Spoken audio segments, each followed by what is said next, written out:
दोस्त सोचो, एक ऐसी ग्लोबल टीम के बारे में जिसका काम है दुनिया में शांति बनाए रखना, मानवाधिकारों की रक्षा करना और देशों को एक साथ लाना।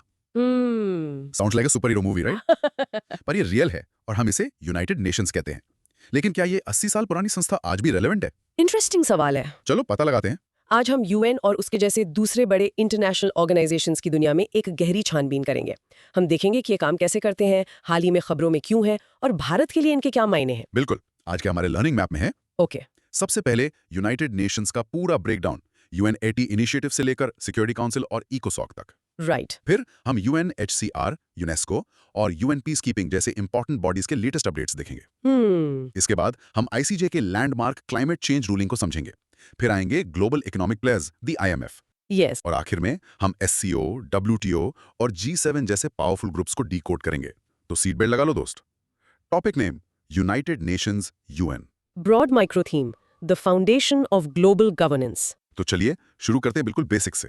ये UN आखिर है क्या?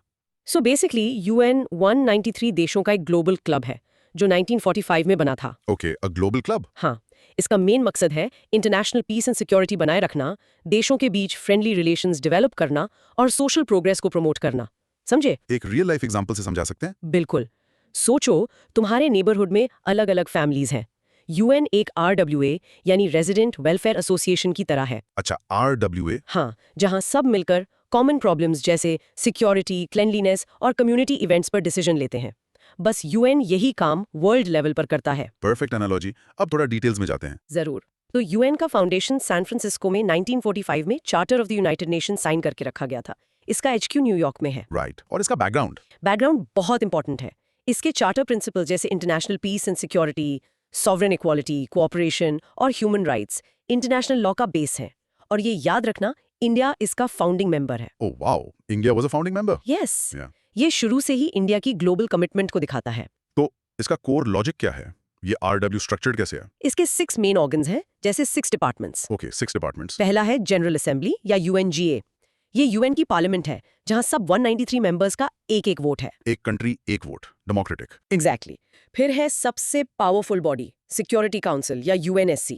15 मेंबर्स है, 5 परमानेंट विद वीटो पावर और 10 इलेक्टेड। इसका काम है पीस मेंटेन करना। वीटो पावर, इस पर हम आएंगे। बाकी 4? फिर है इकोनॉमिक एंड सोशल काउंसिल, इकोसॉक। 54 मेंबर्स है जो इकोनॉमिक, सोशल और एनवायरमेंटल वर्क को कोऑर्डिनेट करते हैं। ठीक है। उसके बाद international court of justice, ICJ। ये वर्ल्ड कोर्ट है जो देशों के बीच लीगल डिस्प्यूट सॉल्व करता है। ओके। पांचवा है ट्रस्टीशिप काउंसिल, जो अब इनएक्टिव है सिंस 1994। और आखिर में सेक्रेटेरिएट, ये यूएन का एडमिनिस्ट्रेटिव आर्म है जिसे सेक्रेटरी जनरल हेड करते हैं। और इसका रियल वर्ल्ड इम्पैक्ट या UPSC रेलेवेंस क्या है? देखो, प्रीलिम्स में यूएन के ऑर्गन्स, स्पेशलाइज्ड एजेंसीज जैसे FAO, यूनेस्को, WHO और उनके हेडक्वार्टर्स पर डायरेक्ट क्वेश्चंस आते हैं। मैच द फॉलोइंग वाले। हाँ बिल्कुल, जैसे IMF वॉशिंगटन DC में है, WHO जिनेवा में। तो कंक्लूजन ये है कि यूएन एक इम्परफेक्ट लेकिन इंडिस्पेंसिबल ऑर्गेनाइजेशन है। ये ग्लोबल कोऑपरेशन के लिए सबसे इंपॉर्टेंट प्लेटफॉर्म है। चलो क्रॉस क्वेश्चनिंग करते हैं to make it stick. UNGA और UNSC में मेन डिफरेंस क्या है? कोई memory hack? Simple, UNGA is equal to all members, general talk. Democratic है पर not binding. Okay, general talk. और UNSC is equal to select members, serious action. Powerful है और बाइंडिंग है। A for all, S for serious. Simple. बहुत बढ़िया। और P5 members को कैसे याद रखें? एक निमोनिक है, फ्रैक US। फ्रैक US। हाँ, France, Russia, America, China, UK। बहुत सिंपल। आपने कहा था कि इंडिया फाउंडिंग मेंबर था। ये फैक्ट याद रखना इतना जरूरी क्यों है? एब्सोल्युटली, क्योंकि ये इंडिया की ग्लोबल कमिटमेंट को शुरू से ही एस्टैब्लिश करता है। ये एक बहुत इंपॉर्टेंट पॉइंट है। अच्छा, अब एक कंफ्यूजन पॉइंट। स्पेशलाइज्ड एजेंसीज और मेन ऑर्गन्स में क्या फर्क है? Good question. हो सकता है कंफ्यूजन। याद रखो, मेन ऑर्गन्स यूएन के कोर स्ट्रक्चर का हिस्सा हैं, चार्टर से बने हैं। ठीक है। जबकि स्पेशलाइज्ड एजेंसीज ऑटोनॉमस हैं, यूएन के साथ एग्रीमेंट से जुड़ी हैं, जैसे WHO या IMF। Got it. और last question, trusteeship council inactive क्यों है? क्योंकि इसका काम था ट्रस्ट टेरिटोरीज को सेल्फ गवर्नमेंट या इंडिपेंडेंस के लिए प्रिपेयर करना। और लास्ट ट्रस्ट टेरिटोरी 1994 में इंडिपेंडेंट हो गई। तो mission accomplished. Mission accomplished. I like that. Now pause and practice saying.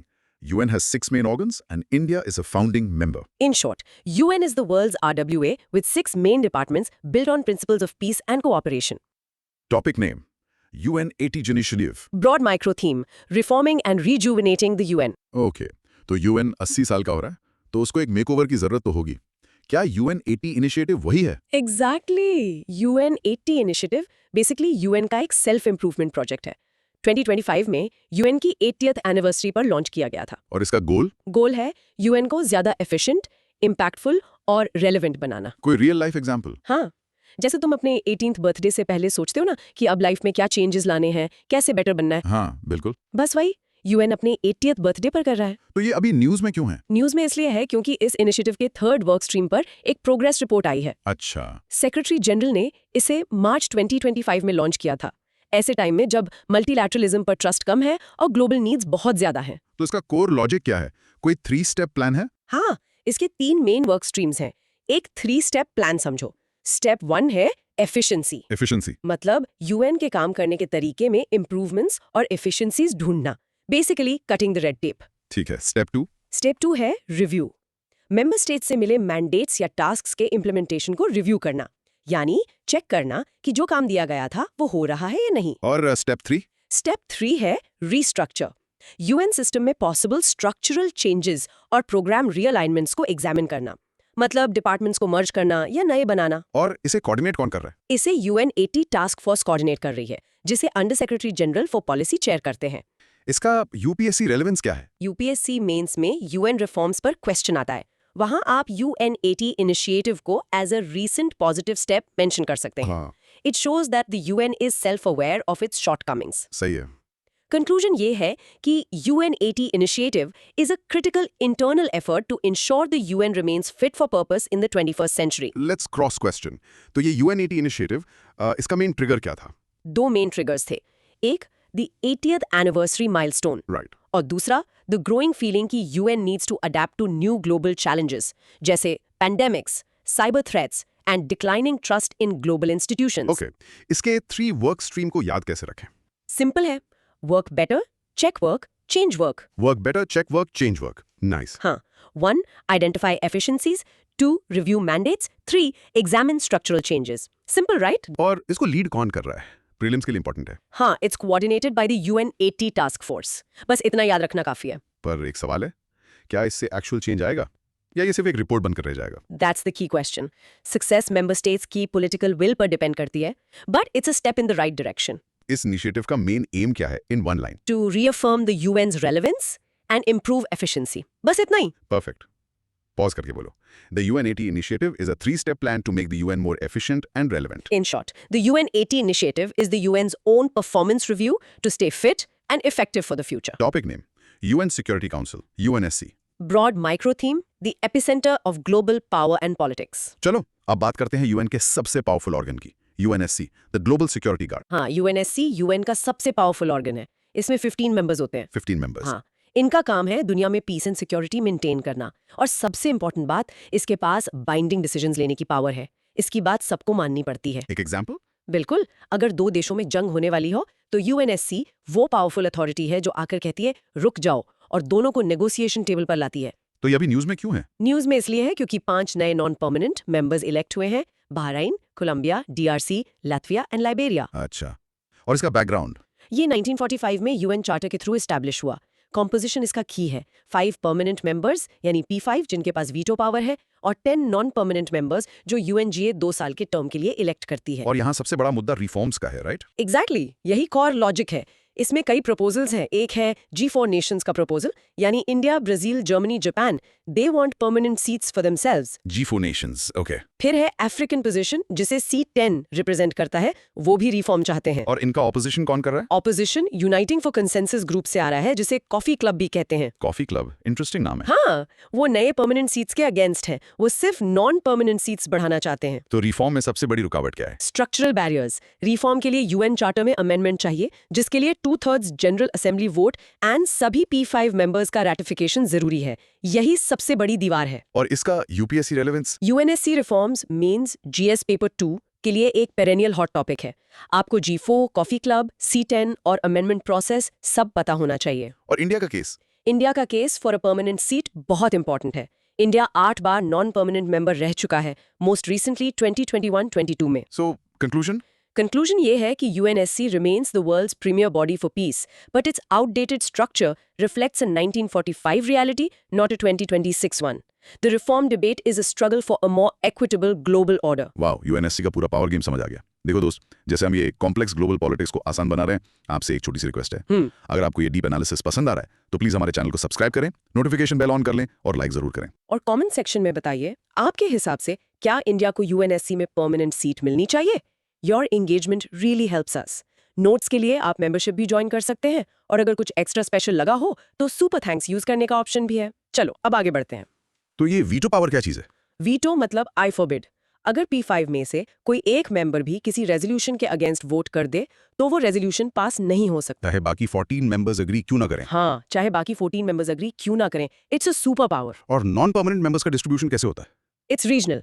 Africa के लिए 3 सीट्स, एशिया के लिए 2, लैटिन अमेरिका के लिए 2, वेस्टर्न यूरोप एंड अदर्स के लिए 2 और ईस्टर्न यूरोप के लिए 1। ये रीजनल बैलेंस इंश्योर करता है। G4 को याद करने का कोई ट्रिक? हाँ, सोचो, बिग जे। बिग जे। ब्राजील, इंडिया, जर्मनी, जापान, ये चारों आज की इकोनॉमिक पावर हाउसेस हैं। और इनके अगेंस्ट कॉफी क्लब क्यों? मतलब उनका लॉजिक क्या है? क्योंकि उनका कहना है कि और परमानेंट मेंबर्स ऐड करने से काउंसिल और ज्यादा डिवाइडेड हो जाएगा। वो कंसेंसस से काम करना चाहते हैं। दरअसल रीजन असल में they are rivals of G4 countries. जैसे पाकिस्तान इंडिया को अपोज करता है, इटली जर्मनी को। Got it. इंडिया का क्लेम इतना स्ट्रांग क्यों है for permanent seat? Several reasons हैं। World's largest democracy, massive population, one of the fastest growing economies, and a huge contributor to UN peacekeeping missions. Okay. Pause and practice saying the UNSC has 5 permanent members with veto power, and the G4 nations are demanding reforms. In short, the UNSC is the UN's powerful but controversial security body stuck in a major debate about much needed reforms. Topic name? UN Economic and Social Council, ECOSOC. Broad micro theme. Driving sustainable development. UNSC के बाद अब आते हैं ECOSOC पर, the UN's development engine. बिल्कुल।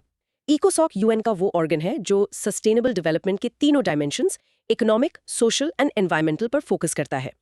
इसमें 54 members होते हैं। इसका रियल लाइफ एग्जांपल क्या होगा? अगर UN एक कंपनी है तो ECOSOC उसका CSR यानी कॉर्पोरेट सोशल रिस्पांसिबिलिटी डिपार्टमेंट है। अच्छा, CSR डिपार्टमेंट। हाँ, जो ध्यान रखता है कि कंपनी का काम सोसाइटी और एनवायरनमेंट के लिए भी अच्छा हो। और ये न्यूज़ में क्यों है? न्यूज़ में इसलिए है क्योंकि इंडिया ECOSOC के लिए 2026-2028 टर्म के लिए इलेक्ट हुआ है। Great news. इसका बैकग्राउंड? ये भी 1945 में एस्टैब्लिश हुआ था। इसके 54 मेंबर्स UN जनरल असेंबली द्वारा 3 साल के टर्म के लिए इलेक्ट होते हैं। हर साल 18 मेंबर्स इलेक्ट होते हैं। तो इसका कोर लॉजिक क्या है? क्या काम करता है ये? इसके 3 की रोल्स हैं। पहला, एडवांस सस्टेनेबल डेवलपमेंट तीनों पिलर्स पर। दूसरा, कोऑर्डिनेशन। कोऑर्डिनेशन? हाँ, UN बॉडीज और स्पेशलाइज्ड एजेंसीज जैसे WHO, ILO के काम को कोऑर्डिनेट करना। और तीसरा, पॉलिसी रिकमेंडेशंस देना। ओके। इसके अंडर 8 फंक्शनल कमीशंस आते हैं, जैसे statistical commission, commission on the status of women, etcetera. और इंडिया के इलेक्शन का इम्पैक्ट क्या है? इंडिया का ECOSOC में इलेक्शन होना shows it's growing influence in global development policy. Prelims में ECOSOC के फंक्शंस और उसके फंक्शनल कमीशंस पर क्वेश्चन बन सकता है। Right. So in conclusion, ECOSOC plays a crucial, though less visible role in shaping global development agendas and achieving the Sustainable Development Goals, SDGs. Cross question time. India के साथ Asia Pacific group से और कौन elect हुआ? China, Lebanon and Turkmenistan. Total 4 seats available थी। Okay. इकोसॉक के 54 members को कैसे याद रखें? कोई ट्रिक? नंबर 54 याद रखना जरूरी है। सोचो, 5 + 4 = 9 और सस्टेनेबल डेवलपमेंट के लिए सबको नो नहीं यस बोलना है। Just a silly trick. Not bad. इसके फंक्शनल कमीशंस क्या साले 8 याद करने जरूरी हैं? सारे नहीं, बट कुछ इंपॉर्टेंट वाले, जैसे commission on status of women और United Nations forum on forests, ध्यान में रखो। ठीक है।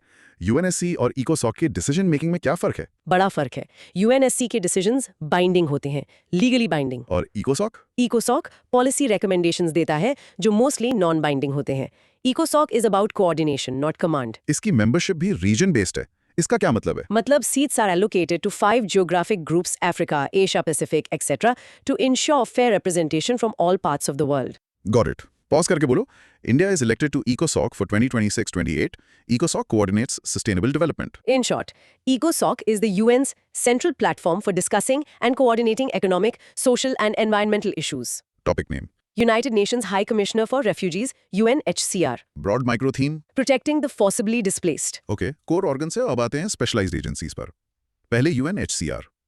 सुना है इनकी एक ग्लोबल ट्रेंड्स रिपोर्ट आई है। हाँ, और रिपोर्ट काफी चिंताजनक है।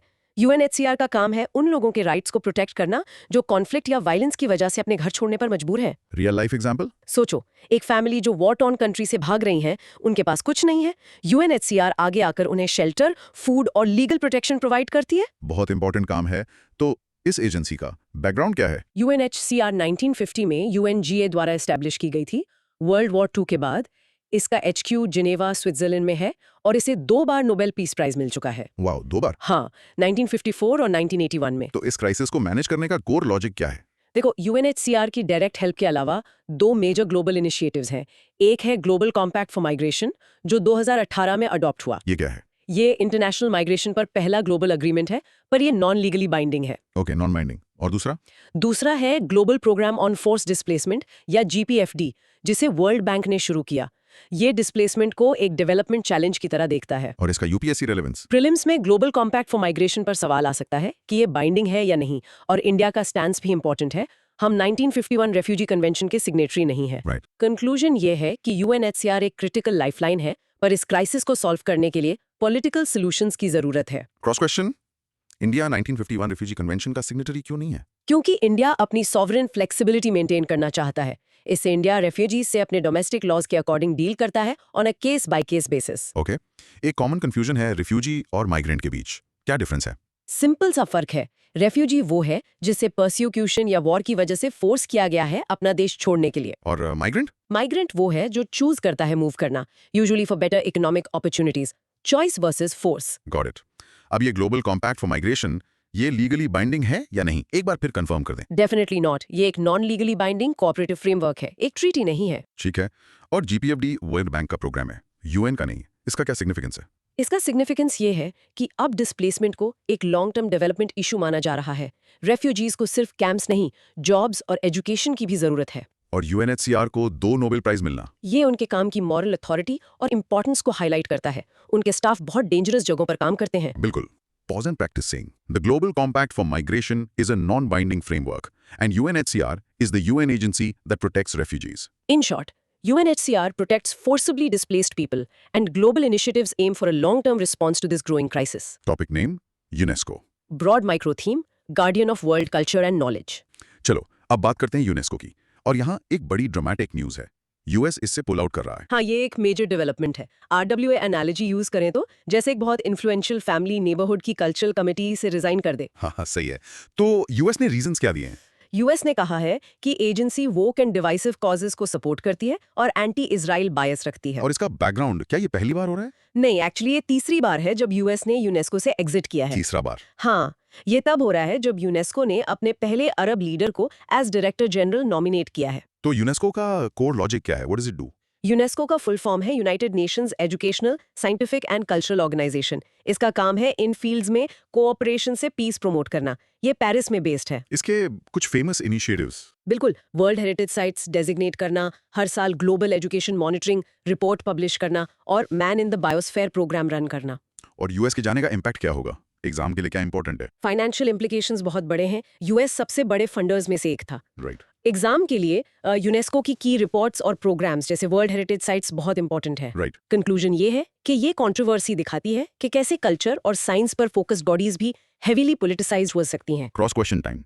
ये एंटी इजराइल बायस का आरोप, इसका असल मुद्दा क्या है? ये असल में जियोपॉलिटिक्स है। मेन इशू था जब यूनेस्को ने कुछ पैलेस्टीनियन हेरिटेज साइट्स को रिकॉग्नाइज किया, जिसे यूएस और इजराइल ने जूइश हिस्ट्री को डिनाई करने का अटेम्प्ट माना। Got it. और ये वर्ल्ड हेरिटेज साइट्स का मतलब क्या है एग्जैक्टली? वर्ल्ड हेरिटेज साइट एक ऐसी जगह है जिसे यूनेस्को ने outstanding universal value to humanity के लिए सिलेक्ट किया है, जैसे ताजमहल या पिरामिड्स। तो क्या यूएस के जाने से यूनेस्को का काम रुक जाएगा? रुकेगा नहीं, पर कमजोर जरूर होगा।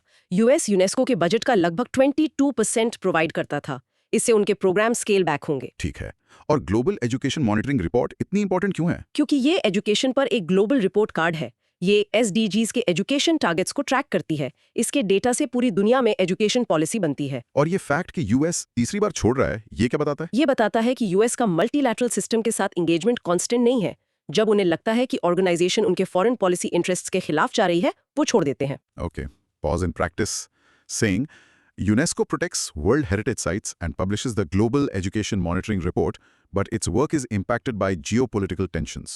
In short, UNESCO is the UN's cultural and educational arm. currently facing significant political and financial challenges. Topic name, UN peacekeeping, broad micro theme. the blue helmets on the front lines of peace. चलो अब बात करते हैं famous blue helmets की, यानी UN peace keeping. सुना है Berlin में एक मिनिस्ट्रियल हुई थी। हाँ, बर्लिन मिनिस्ट्रियल 2025। और यहाँ हम UN का सिक्योरिटी मैंडेट एक्शन में देखते हैं। UN पीसकीपर्स बेसिकली दुनिया की इमरजेंसी रिस्पांस टीम है फॉर कॉन्फ्लिक्ट। Response team? हाँ, ये कोई आर्मी नहीं है जो लड़ती है। ये होस्ट कंट्री की कंसेंट से डिप्लॉय होते हैं, सीज फायर्स मेंटेन करने और सिविलियंस को प्रोटेक्ट करने के लिए। तो बर्लिन में क्या हुआ और पीस कीपिंग का बैकग्राउंड क्या है? बर्लिन में इंडिया ने कुछ इंपॉर्टेंट प्लेजेस किए। पीसकीपिंग 1948 में शुरू हुई थी। इन सोल्जर्स को उनके ब्लू हेडगियर की वजह से ब्लू हेलमेट्स कहते हैं। और इनको डिप्लॉय कौन करता है? सिर्फ UN सिक्योरिटी काउंसिल, पर बजट जनरल असेंबली अप्रूव करती है। तो इसका कोर लॉजिक क्या है? इंडिया के प्लेजेस क्या थे? इंडिया ने एक क्विक रिएक्शन फोर्स कंपनी, एक वुमेन लेड पुलिस यूनिट और एक स्वॉट पुलिस यूनिट प्लेज की है। ये इंडिया की लॉन्ग हिस्ट्री को कंटिन्यू करता है। और इन मिशंस को गाइड करने वाले डॉक्ट्रिन्स? 2 की डॉक्ट्रिन्स है। एक है कैपस्टोन डॉक्ट्रिन जो पीस ऑपरेशंस का रूल बुक है, और दूसरा है रिस्पॉन्सिबिलिटी टू प्रोटेक्ट या R2P डॉक्ट्रिन। इसका यूपीएससी रेलेवेंस इंडिया की फॉरेन पॉलिसी के लिए ये कितना इंपॉर्टेंट है? बहुत ज्यादा। इंडिया UN पीसकीपिंग के हिस्ट्री में सबसे बड़े ट्रूप कंट्रीब्यूटिंग कंट्रीज में से एक है। ये इंडिया के UNSC परमानेंट सीट के आर्गुमेंट का एक कोर पार्ट है। मेंस के लिए R2P जैसे डॉक्ट्रिन्स बहुत इंपॉर्टेंट है। Got it. कंक्लूजन ये है कि UN पीसकीपिंग एक वाइटल टूल है, पर फंडिंग और अनक्लियर मैंडेट्स जैसे चैलेंजेस फेस कर रहा है। क्रॉस क्वेश्चन, इंडिया का एक मेजर ट्रूप कंट्रीब्यूटर होना इतना सिग्निफिकेंट क्यों है? क्योंकि ये कमिटमेंट क्रेडिबिलिटी दिखाता है। इंडिया सिर्फ बातें नहीं करता, वो अपने सोल्जर्स को UN फ्लैग के नीचे रिस्क में डालता है फॉर ग्लोबल पीस। इससे इंडिया को बहुत रिस्पेक्ट और सॉफ्ट पावर मिलती है। ये R2P डॉक्ट्रिन को आसान शब्दों में समझा सकती हैं? हाँ, रिस्पॉन्सिबिलिटी टू प्रोटेक्ट के 3 पिलर्स है। पहला, हर स्टेट की रिस्पॉन्सिबिलिटी है अपनी पॉपुलेशन को मास अट्रॉसिटी से बचाना। ओके। दूसरा, इंटरनेशनल कम्युनिटी की रिस्पॉन्सिबिलिटी है स्टेट्स की हेल्प करना। और तीसरा, अगर स्टेट फेल हो जाए तो इंटरनेशनल कम्युनिटी इंटरवीन कर सकती है एज अ लास्ट रिजॉर्ट। और कैपस्टोन डॉक्ट्रिन रूल बुक में क्या होता है? इसमें कोर प्रिंसिपल्स होते हैं, जैसे consent of the parties, impartiality, non use of force. ये कमांडर्स और सोल्जर्स को क्लियर गाइडेंस देता है। इंडिया का women led police unit pledge करना ये इतना स्पेशल क्यों है? बहुत स्पेशल है। इंडिया पहला देश था जिसने एक all women police unit deploy की थी 2007 में लाइबेरिया में। Oh wow. हाँ, फीमेल पीसकीपर्स लोकल विमेन और चिल्ड्रन के साथ बेहतर एंगेज कर पाती हैं और ट्रस्ट बिल्ड करती हैं। ठीक है, फाइनल क्वेश्चन, डिप्लॉय कौन करता है? फाइनल डिसीजन किसका होता है? सिर्फ और सिर्फ UN सिक्योरिटी काउंसिल का। इसका मतलब P5 की पॉलिटिक्स और वीटो पावर यहाँ भी एक बहुत बड़ा रोल प्ले करती है। Perfect. Oz and practicing, India is a major contributor to UN peacekeeping, which is authorized by the UNSC and guided by doctrines like R2P. In short, UN peacekeeping, with its iconic blue helmets, is a key instrument for global security, and India is a leading participant in it. Topic name, UN Human Rights Council, broad micro theme, upholding human rights globally. peacekeeping के बाद अब आते हैं human rights पर। UN Human Rights Council, यहाँ क्या news है? बड़ी खबर ये है कि इंडिया अपने 7th टर्म के लिए UN HRC में इलेक्ट हुआ है। 7वीं बार? ये तो काफी बड़ी बात है। हाँ, बिल्कुल। इस काउंसिल का काम, जैसे नाम से ही क्लियर है, पूरी दुनिया में ह्यूमन राइट्स को प्रमोट और प्रोटेक्ट करना है। ये UN सिस्टम का एक सेंट्रल पिलर है। तो इसका स्ट्रक्चर कैसा है? कितने मेंबर्स होते हैं? UN HRC जिनीवा में बेस्ड है। इसमें 47 मेंबर स्टेट्स होते हैं जो UN जनरल असेंबली द्वारा 3 साल के टर्म के लिए इलेक्ट किए जाते हैं। और इनका इलेक्शन कैसे होता है? सीट्स रीजनली डिस्ट्रीब्यूट की जाती हैं ताकि जोग्राफिकल बैलेंस बना रहे। अफ्रीका और एशिया पैसिफिक स्टेट्स के पास 13 सीट्स हैं। ओके, तो इसका कोर लॉजिक क्या है? What are its main functions? इसके कई फंक्शंस हैं। ये ह्यूमन राइट्स वायलेशंस की एलिगेशंस को इन्वेस्टिगेट करता है एक स्पेसिफिक कंट्री या थीमेटिक इश्यूज पर, जैसे फ्रीडम ऑफ एक्सप्रेशन या विमेन्स राइट्स। ये यूनिवर्सल पीरियोडिक रिव्यू UPR भी कंडक्ट करता है, जिसमें हर UN मेंबर स्टेट का ह्यूमन राइट्स रिकॉर्ड रिव्यू किया जाता है। इसका रियल वर्ल्ड इम्पैक्ट क्या है और इंडिया के लिए इसका क्या मतलब है? इंडिया का बार बार इलेक्ट होना उसकी डेमोक्रेटिक क्रेडेंशियल्स और ह्यूमन राइट्स के प्रति कमिटमेंट को दिखाता है, लेकिन काउंसिल को क्रिटिसिज्म भी फेस करना पड़ता है। कैसा क्रिटिसिज्म? कि इसमें ऐसे देश भी मेंबर बन जाते हैं जिनका अपना ह्यूमन राइट्स रिकॉर्ड खराब है। ये इसकी क्रेडिबिलिटी पर एक बड़ा सवाल है। क्रॉस क्वेश्चन, UNRC और ICJ में क्या फर्क है? दोनों ही राइट्स और लॉ से डील करते हैं। Good question. UNHRC एक पॉलिटिकल बॉडी है। ये ह्यूमन राइट्स सिचुएशंस को इन्वेस्टिगेट और मॉनिटर करता है, रिकमेंडेशंस देता है। और ICJ? ICJ एक जुडिशियल बॉडी है, द वर्ल्ड कोर्ट। ये स्टेट्स के बीच लीगल डिस्प्यूट्स को सॉल्व करता है। सो पॉलिटिकल वर्सेस जुडिशियल। ठीक है, इस काउंसिल के डिसीजंस क्या लीगली बाइंडिंग होते? नहीं, इसके रेजोल्यूशंस लीगली बाइंडिंग नहीं होते, पर उनकी बहुत ज्यादा मॉरल और पॉलिटिकल वेट होती है। वो इंटरनेशनल प्रेशर क्रिएट करते हैं। और यूपीआर प्रोसेस को थोड़ा और डिटेल में समझा सकती हैं? यूनिवर्सल पीरियोडिक रिव्यू में हर 4-5 साल में हर एक यूएन मेंबर स्टेट का ह्यूमन राइट्स रिकॉर्ड दूसरे मेंबर स्टेट्स रिव्यू करते हैं। ये एक पीयर रिव्यू मैकेनिज्म है। इंडिया का 7th टर्म है, ये इतना इंप्रेसिव क्यों है? क्योंकि कोई भी देश लगातार 2 टर्म्स के बाद री इलेक्शन के लिए एलिजिबल नहीं होता, उन्हें 1 साल का ब्रेक लेना पड़ता है। इंडिया का बार-बार चुना जाना उसकी स्ट्रॉन्ग डिप्लोमैटिक स्टैंडिंग दिखाता है। Okay. Pause in practice saying India has been elected to the 47-member UN Human Rights Council for its 7th term. In short, UNHRC is the UN's main political body for human rights, where India is a significant and reoccurring member. Topic name? UN Talk and UNCAC, Broad micro theme? fighting transnational crime and corruption. अब कुछ specific treaties की बात करते हैं। UNTOC और UNCAC, ये क्या है? ये 2 बहुत इंपॉर्टेंट इंटरनेशनल ट्रीटीज हैं। UNTOC है United Nations convention against transnational organised crime, और UNCAC? वो है United Nations convention against corruption. Basically ये ग्लोबल क्राइम और करप्शन से लड़ने के लिए लीगल टूल्स हैं। Real life example? जैसे फ्यूजिटिव्स लाइक नीरव मोदी या विजय माल्या, जब इंडिया उन्हें दूसरे देशों से एक्स्ट्राडाइट करने की कोशिश करता है तो वो इन ही ट्रीटीज का सहारा लेता है। अच्छा, तो इंडिया ने इनको इन्वोक किया है? हाँ बिल्कुल, यही न्यूज है। इंडिया ने इन ट्रीटीज को इन्वोक किया है to get back fugitive economic offenders. तो इनका कोर लॉजिक क्या है? इनमें से कौन सी बाइंडिंग है? UNCAC यानी करप्शन वाली treaty is the only legally binding universal anti-corruption instrument. Only legally binding? Okay. हाँ। और UNTOC organized crime जैसे human trafficking, smuggling of migrants और illegal firearms से डील करती है। और इसका UPSC रेलेवेंस? प्रीलिम्स में पूछा जा सकता है कि इनमें से कौन सी लीगली बाइंडिंग है। मेंस में ये ट्रीटीज इंडिया के एफर्ट्स टू फाइट करप्शन और ब्रिंग बैक फ्यूजिटिव्स में एक इंपॉर्टेंट पॉइंट है। राइट। कंक्लूजन ये है कि ये ट्रीटीज इंटरनेशनल कोऑपरेशन के लिए एक फ्रेमवर्क प्रोवाइड करती हैं टू फाइट क्रिमिनल्स जो बॉर्डर्स का फायदा उठाते हैं। क्रॉस क्वेश्चन, तो इन ट्रीटीज से नीरव मोदी जैसे लोगों को वापस लाने में आखिर हेल्प कैसे मिलती है? ये ट्रीटीज मेंबर कंट्रीज के बीच कोऑपरेशन का एक फॉर्मल चैनल क्रिएट करती हैं for extradition, mutual legal assistance और एसेट रिकवरी। एसेट रिकवरी भी? हाँ, मतलब उनके द्वारा इलीगली अक्वायर किए गए एसेट्स को सीज और रिटर्न करने में भी मदद मिलती है। UNTOC और UNCAC में से कौन पहले आई? UNTOC 2000 में अडॉप्ट हुई और 2003 में फोर्स में आई। UNCAC 2003 में अडॉप्ट हुई और 2005 में फोर्स में आई। तो UNTOC पहले। क्या इंडिया दोनों का सिग्नेटरी है? Yes, India has ratified both conventions. ये इंडिया के कमिटमेंट को शो करता है। ट्रांसनेशनल ऑर्गेनाइज्ड क्राइम में क्या क्या शामिल होता है? Any examples? Drug trafficking, human trafficking, money laundering, cyber crime, arms trafficking, ये सब इसके अंडर आते हैं। Okay. Pause in practicing.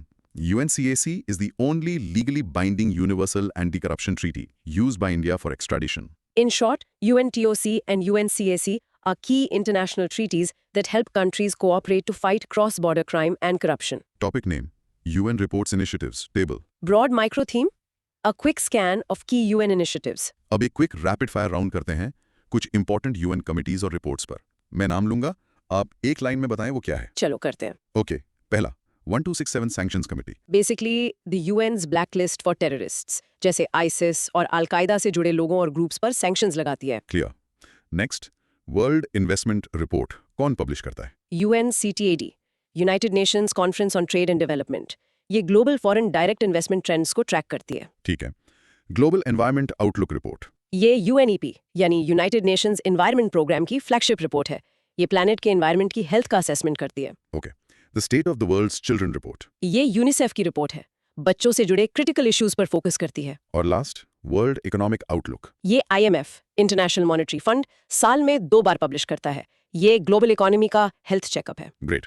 एक क्विक क्रॉस क्वेश्चन, 1267 कमिटी इतनी इंपॉर्टेंट क्यों है, स्पेशली इंडिया के लिए? क्योंकि इंडिया ने इस प्लेटफॉर्म को यूज करके पाकिस्तान बेस्ड टेररिस्ट्स जैसे मसूद अजहर को ग्लोबल टेररिस्ट डेजिग्नेट करवाया है। ये काउंटर टेररिज्म में एक पावरफुल डिप्लोमैटिक टूल है। IMF और वर्ल्ड बैंक दोनों ही फाइनेंशियल इंस्टीट्यूशंस हैं। दोनों में मेन डिफरेंस क्या है? IMF फाइनेंशियल स्टेबिलिटी पर फोकस करता है, जैसे balance of payments problems solve करना। वर्ल्ड बैंक डेवलपमेंट पर फोकस करता है, जैसे पॉवर्टी रिडक्शन और इंफ्रास्ट्रक्चर प्रोजेक्ट्स। यूनिसेफ और यूनेस्को में U और E कॉमन है, इसलिए कंफ्यूजन होता है। कैसे डिफरेंशिएट करें? सिंपल, यूनिसेफ में C फॉर चिल्ड्रन है, यूनेस्को में C फॉर कल्चरल है। Perfect hack. एक बार फिर से, world investment report, UNCTAD trade and development, और Global Environment Outlook, UNEP Environment Programme. Excellent. Pause and practice saying the 126 committee is a sanctions blacklist and the World Investment Report is published by UNCTA. In short, the UN system produces many critical reports, from terrorism blacklists to global economic forecasts, each managed by a specialized body. Topic name. International Court of Justice, ICJ, Broad micro theme. the World Court's landmark climate ruling. Okay, अब वापस आते हैं ICJ पर। इसने climate action पर एक landmark decision दिया है। हाँ, ये बहुत बड़ा डिसीजन है। सोचो, कुछ छोटे आइलैंड नेशंस जो सी लेवल राइज से डूबने के रिस्क पर है, वो दुनिया की सबसे बड़ी कोर्ट में गए। और उन्होंने क्या पूछा? उन्होंने पूछा, बड़े पोल्यूटर्स की हमें बचाने के लिए लीगल ऑब्लिगेशंस क्या हैं? और कोर्ट ने एक बहुत पावरफुल जवाब दिया। तो इसका बैकग्राउंड क्या है? आईसीजे यूएन का प्रिंसिपल जुडिशियल ऑर्गन है, द हेग में बेस्ड है। इसका काम है स्टेट्स के बीच लीगल डिस्प्यूट सेटल करना और एडवाइजरी ओपिनियंस देना। और ये एक एडवाइजरी ओपिनियन है। हाँ, यूएन जनरल असेंबली ने आईसीजे से ये एडवाइजरी ओपिनियन मांगा था। तो इस रूलिंग का कोर लॉजिक क्या है? कोर्ट ने क्या कहा? इसमें 2 रेवोल्यूशनरी पॉइंट्स है। पहला, a clean, healthy and sustainable environment एक फंडामेंटल ह्यूमन राइट है। वाओ। और दूसरा, देशों की एक बाइंडिंग लीगल ऑब्लिगेशन है कि वो अपने इमिशंस को पेरिस एग्रीमेंट टारगेट के हिसाब से लिमिट करें। पर अगर ये एडवाइजरी है तो इसका रियल वर्ल्ड इंपैक्ट क्या है? ये क्लाइमेट लिटिगेशन के लिए एक गेम चेंजर है। अब पूरी दुनिया में एक्टिविस्ट्स और लॉयर्स इस ओपिनियन को एक लीगल वेपन की तरह यूज करेंगे to sue governments and corporations. Exam के लिए ह्यूमन राइट्स और क्लाइमेट चेंज का ये डायरेक्ट लिंक बहुत इंपॉर्टेंट है। कंक्लूजन ये है कि इस ओपिनियन ने क्लाइमेट ऑब्लिगेशंस पर पावरफुल लीगल क्लैरिटी दी है। क्रॉस क्वेश्चन, आईसीजे और आईसीसी में क्या फर्क है? ये हमेशा कंफ्यूज करता है। Simple, ICJ deals with disputes between states. ICC prosecutes individuals for crimes like genocide. ICJ states versus states. ICC individuals versus justice. Okay, advisory opinion इतना पावरफुल कैसे हो सकता है? क्योंकि ये वर्ल्ड की हाईएस्ट कोर्ट से आ रहा है। ये एक लीगल प्रेसिडेंट सेट करता है। नेशनल जजेस अब इससे गाइडेंस लेंगे। ये एक ग्लोबल लीगल बेंचमार्क बन जाता है। आपने सिड्स का जिक्र किया, ये एक्रोनिम क्या है? सिड्स मतलब स्मॉल आइलैंड डेवलपिंग स्टेट्स। ये 39 लो लाइंग कोस्टल कंट्रीज का ग्रुप है जो क्लाइमेट चेंज से सबसे ज्यादा वल्नरेबल है, जैसे मालदीव्स या फिजी। तो टू बी क्लियर, कोर्ट ये कह रही है कि क्लाइमेट चेंज पर एक्ट न करना एक ह्यूमन राइट्स वायलेशन है। यस, यही इस रूलिंग का रेवोल्यूशनरी कोर है। ये क्लाइमेट चेंज को एक एनवायरमेंटल इशू से ह्यूमन राइट्स क्राइसिस में रीफ्रेम करता है। ठीक है, एग्जाम के लिए एक डिटेल, आईसीजे में कितने जजेस होते हैं? 15 जजेस जो 9 साल के टर्म के लिए इलेक्ट होते हैं। वो अपने देश के नहीं, इंडिपेंडेंट मैजिस्ट्रेट्स की तरह एक्ट करते हैं। Fantastic. Pause and practice saying.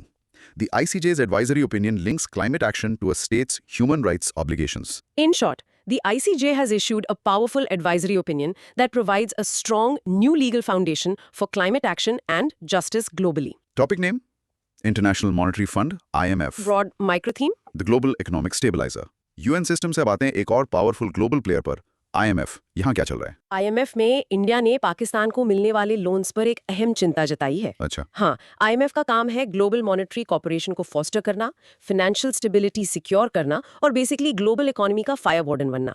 Crisis में देशों को शॉर्ट टर्म लोन्स देता है। और ये कंडीशंस के साथ आते हैं, राइट? बिल्कुल, इन लोन्स के साथ स्ट्रिक्ट इकोनॉमिक रिफॉर्म कंडीशंस जुड़ी होती हैं। तो इसका कोर लॉजिक क्या है? SDRs क्या हैं और लेंडिंग अकाउंट्स? IMF में सबसे इंपॉर्टेंट कॉन्सेप्ट है SDR यानी स्पेशल ड्रॉइंग राइट्स। ये IMF की अपनी क्रिएटेड रिजर्व एसेट है, ये कोई करेंसी नहीं है। ठीक है। IMF के 3 मेन लेंडिंग अकाउंट्स हैं, general resources account GRA, poverty reduction and growth trust for low income countries और resilience and sustainability trust for long term challenges. India का रोल क्या है इसमें? इंडिया IMF का मेंबर है और हमारा कोटा 2.75% है।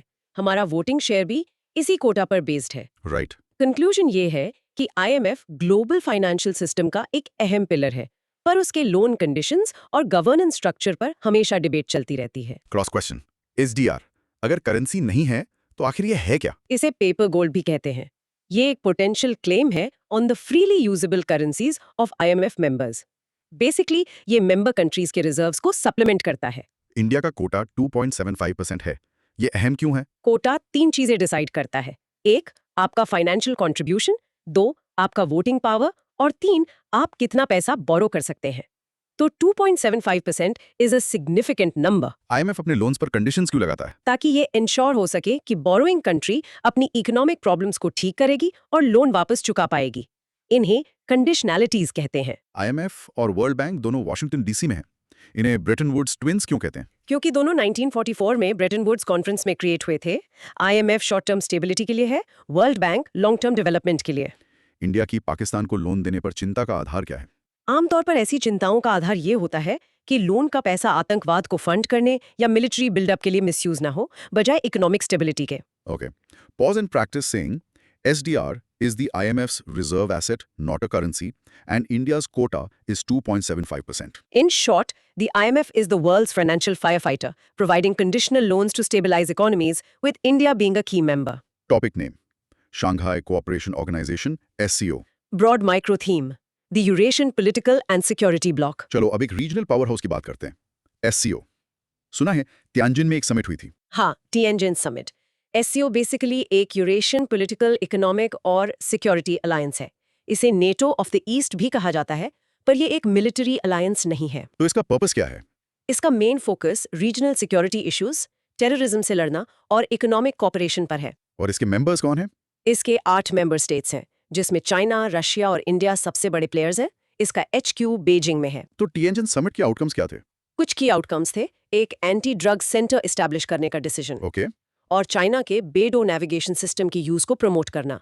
लाओस को एक नया डायलॉग पार्टनर बनाया गया। और इसका एक इंपॉर्टेंट ऑर्गन है रैट्स, वो क्या है? रैट्स यानी regional anti terrorist structure, SCO का परमानेंट ऑर्गन है। ये ताशकेंट, उज्बेकिस्तान में बेस्ड है और टेररिज्म, सेपरेटिज्म और एक्सट्रीमिज्म से लड़ने में कोऑपरेशन कोऑर्डिनेट करता है। इंडिया के लिए SCO में होना कैसा है? एक बैलेंसिंग एक्ट? बिल्कुल।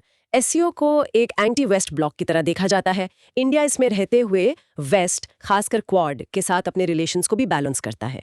ये इंडिया की स्ट्रेटेजिक ऑटोनॉमी का एक बेहतरीन एग्जाम्पल है। राइट। कंक्लूजन ये है कि SCO एक अहम रीजनल प्लेटफॉर्म है, जहां इंडिया, चाइना और रशिया के साथ डायरेक्ट एंगेज कर सकता है। क्रॉस क्वेश्चन: SCO को एंटी वेस्ट ब्लॉक क्यों माना जाता है? क्योंकि इसके 2 सबसे पावरफुल मेंबर्स, चाइना और रशिया, US और वेस्ट के प्रबल विरोधी हैं। उनकी फॉरेन पॉलिसी का एक बड़ा हिस्सा अमेरिकन डोमिनेंस को काउंटर करना है। इंडिया और पाकिस्तान दोनों 2017 में फुल मेंबर्स बने। इससे SCO की डायनामिक्स पर क्या असर पड़ा? इससे SCO में बायलैटरल टेंशन्स आईं। इंडिया पाकिस्तान के इश्यूज अक्सर समिट के डिस्कशंस पर हावी हो जाते हैं, लेकिन इससे SCO का ज्योग्राफिकल स्कोप भी बढ़ा। रैट्स ताशकंद में है, जबकि SCO का HQ बीजिंग में। ऐसा क्यों? ये पावर को डिस्ट्रीब्यूट करने का एक तरीका है, ताकि ये ना लगे कि सब कुछ चाइना से ही कंट्रोल हो रहा है। इससे मेंबर स्टेट्स के बीच ओनरशिप की फीलिंग आती है। बे-दो सिस्टम को प्रमोट करना ये अहम क्यों है? ये US के GPS सिस्टम पर डिपेंडेंस कम करने की एक कोशिश है। चाइना अपने टेक्नोलॉजिकल स्टैंडर्ड्स को रीजनल लेवल पर एस्टैब्लिश करना चाहता है। इंडिया का SCO में होने का सबसे बड़ा फायदा क्या है? सबसे बड़ा फायदा सेंट्रल एशिया के साथ डायरेक्ट कनेक्टिविटी और एंगेजमेंट का है, और टेररिज्म पर इंटेलिजेंस शेयरिंग के लिए एक प्लेटफॉर्म मिलना। Okay. Pause and practice saying SCO is a Eurasian security bloc with its RATS anti-terror body based in Tashkent. In short, SCO is a key China-Russia-led regional organization where India performs a delicate balancing act to protect its interests. Topic name: WTO Agreement on Fisheries Subsidies. Broad micro theme: regulating trade and environment. अब आते हैं global trade पर। WTO और specifically उनका fisheries subsidies पर agreement. हाँ, ये एक बहुत अहम अग्रीमेंट है जो अभी फोर्स में आया है। WTO यानी World Trade Organisation global trade के रूल्स बनाता और इन्फोर्स करता है। तो ये एग्रीमेंट क्या करता है? ये उन सब्सिडीज पर बैन लगाता है जो IUU फिशिंग यानी illegal, unreported and unregulated fishing को कंट्रीब्यूट करती हैं। एग्जाम्पल? सोचो, एक देश अपनी फिशिंग बोट्स को सस्ता फ्यूल दे रहा है ताकि वो समुद्र में बहुत दूर तक जाकर ओवर फिशिंग कर सके। ये अग्रीमेंट ऐसी हार्मफुल सब्सिडीज को रोकेगा। लेकिन इंडिया ने अभी तक ज्वाइन नहीं किया है। क्यों? यही न्यूज़ है, इंडिया ने इसे ज्वाइन नहीं किया है। इंडिया का कहना है कि उसे अपने स्मॉल और आर्टिजनल फिशरमैन को सपोर्ट करने के लिए फ्लेक्सिबिलिटी चाहिए। तो इसका कोर लॉजिक क्या है? 3 कैटेगरीज में बांटा गया है: prohibited red box, actionable amber box और non actionable green box. Okay. India की PLI स्कीम्स भी इसके अंडर स्क्रूटनी में है। कंक्लूजन ये है कि ट्रेड और एनवायरनमेंट के बीच बैलेंस बनाना WTO के लिए एक बड़ा चैलेंज है। क्रॉस क्वेश्चन: जी, ये सब्सिडीज एनवायरमेंट के लिए बुरी क्यों हो सकती हैं? क्योंकि ये ओवर फिशिंग को इनकरेज करती हैं।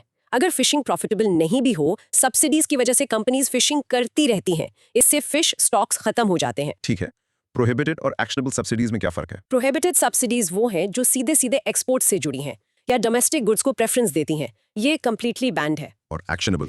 एक्शनेबल सब्सिडीज अलाउड हैं, पर अगर वो दूसरे देश के इंडस्ट्री को नुकसान पहुंचाएं तो वो देश उस पर काउंटरवेलिंग ड्यूटीज लगा सकता है। इंडिया अपने स्मॉल फिशरमैन को लेकर चिंतित है, इसका क्या मतलब है? इंडिया चाहता है कि डेवलपिंग कंट्रीज को अपने सबसिस्टेंस फिशरमैन को सपोर्ट करने की अनुमति हो। इंडिया का कहना है कि ऐतिहासिक रूप से बड़े देशों ने ओवरफिशिंग की है, इसलिए उन पर ज्यादा जिम्मेदारी होनी चाहिए। WTO का डिसीजन मेकिंग प्रोसेस कैसा है? ये कंसेंसस बेस्ड है, मतलब सब 164 मेंबर्स को अग्री करना पड़ता है। इसलिए अग्रीमेंट्स तक पहुंचना बहुत मुश्किल और लंबा प्रोसेस होता है। ठीक है, pause and practice saying the WTO agreement prohibits harmful fishery subsidies but India has not yet joined it. In short, the WTO is trying to balance trade and environment through a new fisheries agreement, highlighting the complexities of global trade negotiations. Topic name: Group of Seven, G7. Broad micro theme: the Club of Advanced Economies. चलो अब आते हैं दुनिया के सबसे elite club पर, G7। हाँ, G7 दुनिया की 7 सबसे बड़ी एडवांस्ड इकोनॉमीज का एक इनफॉर्मल ग्रुप है। और इसमें कौन-कौन है? Canada, France, Germany, Italy, Japan, UK और यूएस। रशिया इसका हिस्सा था, तब ये G8 था, पर 2014 में क्राइमिया के बाद उसे निकाल दिया गया। तो न्यूज़ क्या है? न्यूज़ है कि इंडिया ने कनाडा में हुई G7 समिट में as an outreach country participate किया। अच्छा, तो इस समिट के की आउटकम्स क्या थे? कुछ अहम आउटकम्स थे। एक वाइल्ड फायर चार्टर साइन हुआ, एक क्रिटिकल मिनरल्स एक्शन प्लान बनाया गया। और दो बड़े इंफ्रास्ट्रक्चर इनिशिएटिव्स पर भी चर्चा हुई।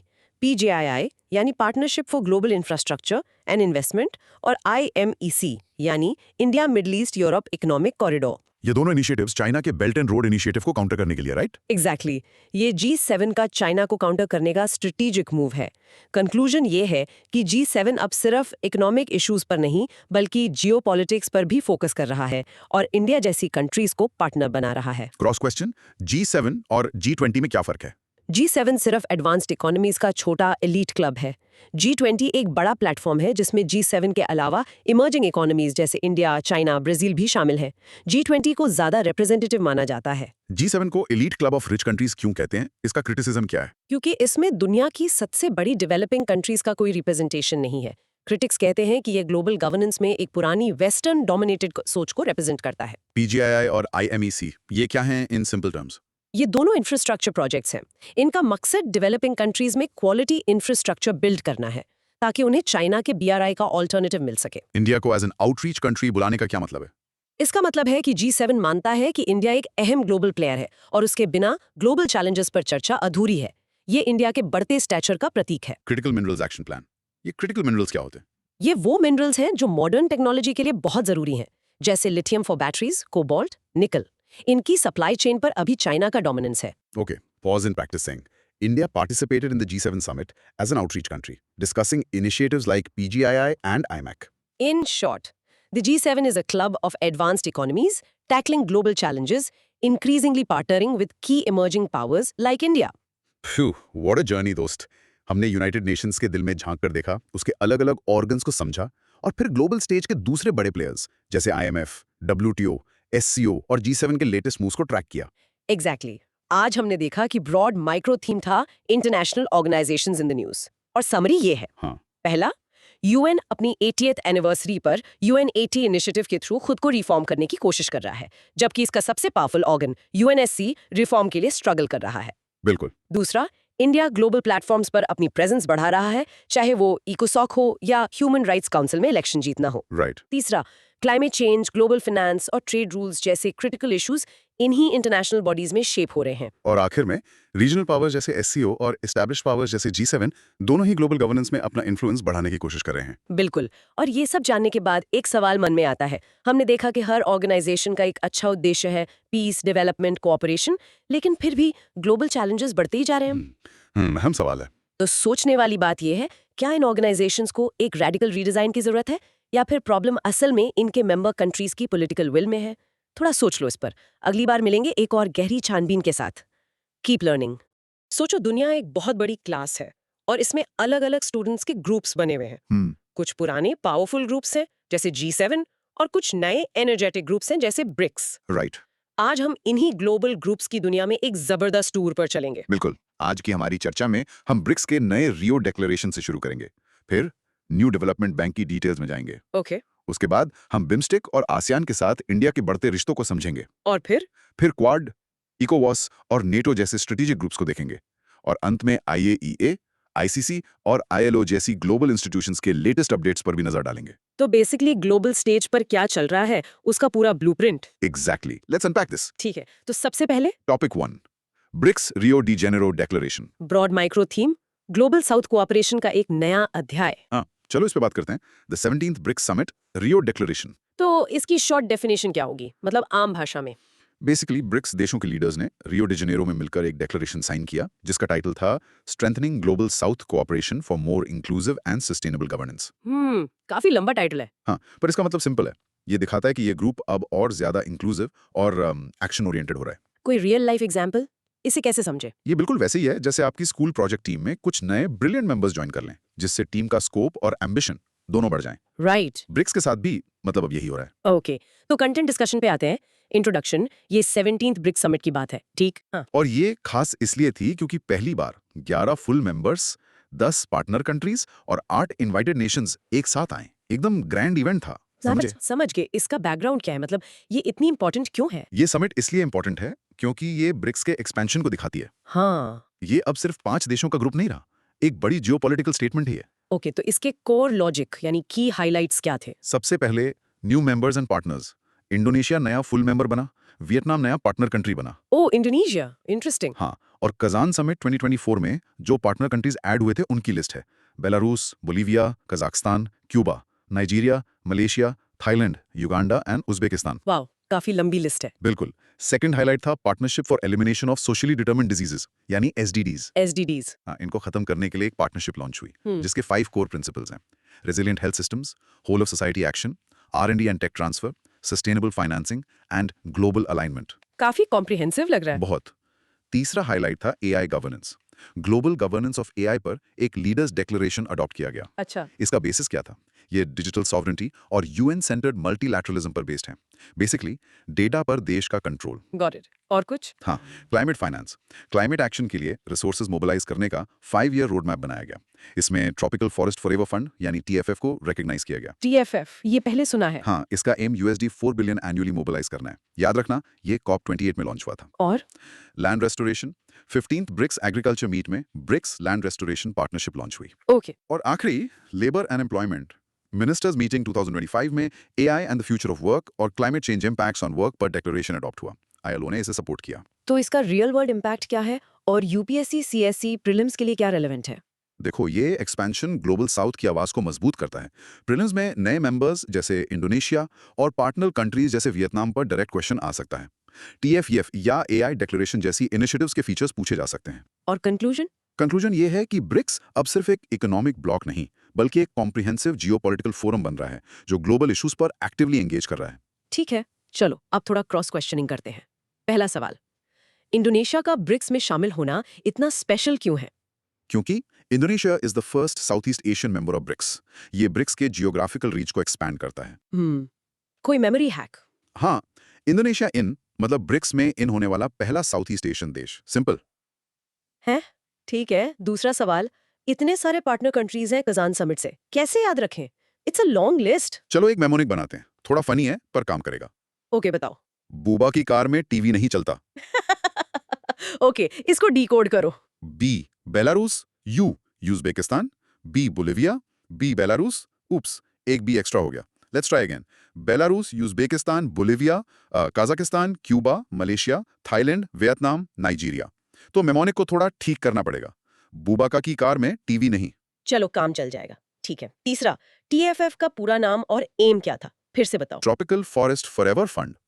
एम, ट्रॉपिकल फॉरेस्ट के कंजर्वेशन के लिए लॉन्ग टर्म फाइनेंसिंग मोबिलाइज करना।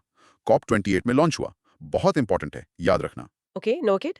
चौथा, ब्रिक्स लेबर मीटिंग को किसने सपोर्ट किया? ILO यानी इंटरनेशनल लेबर ऑर्गेनाइजेशन। ये ब्रिक्स की ग्लोबल इंस्टीट्यूशंस के साथ कोलैबोरेशन को दिखाता है। और आखिरी सवाल, AI पर जो डिक्लेरेशन है उसका कोर प्रिंसिपल क्या है? 2 चीजें, digital sovereignty and UN centred multilateralism.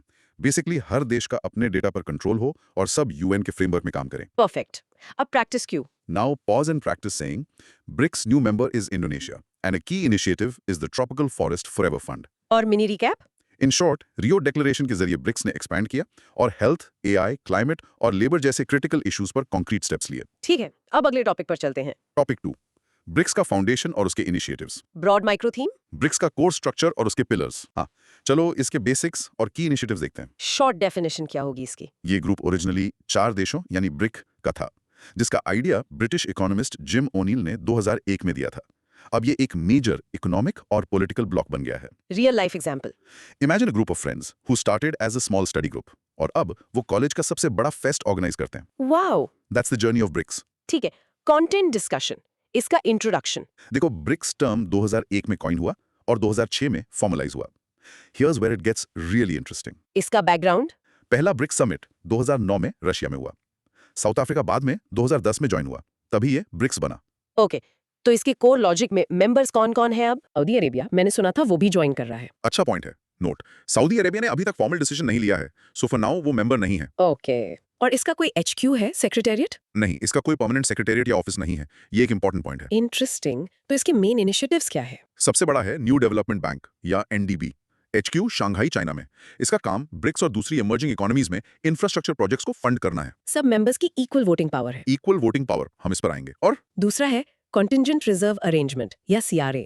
ये मेंबर नेशंस को शॉर्ट टर्म लिक्विडिटी सपोर्ट देता है अगर उन्हें बैलेंस ऑफ पेमेंट की प्रॉब्लम हो। एक तरह का financial safety net. Exactly.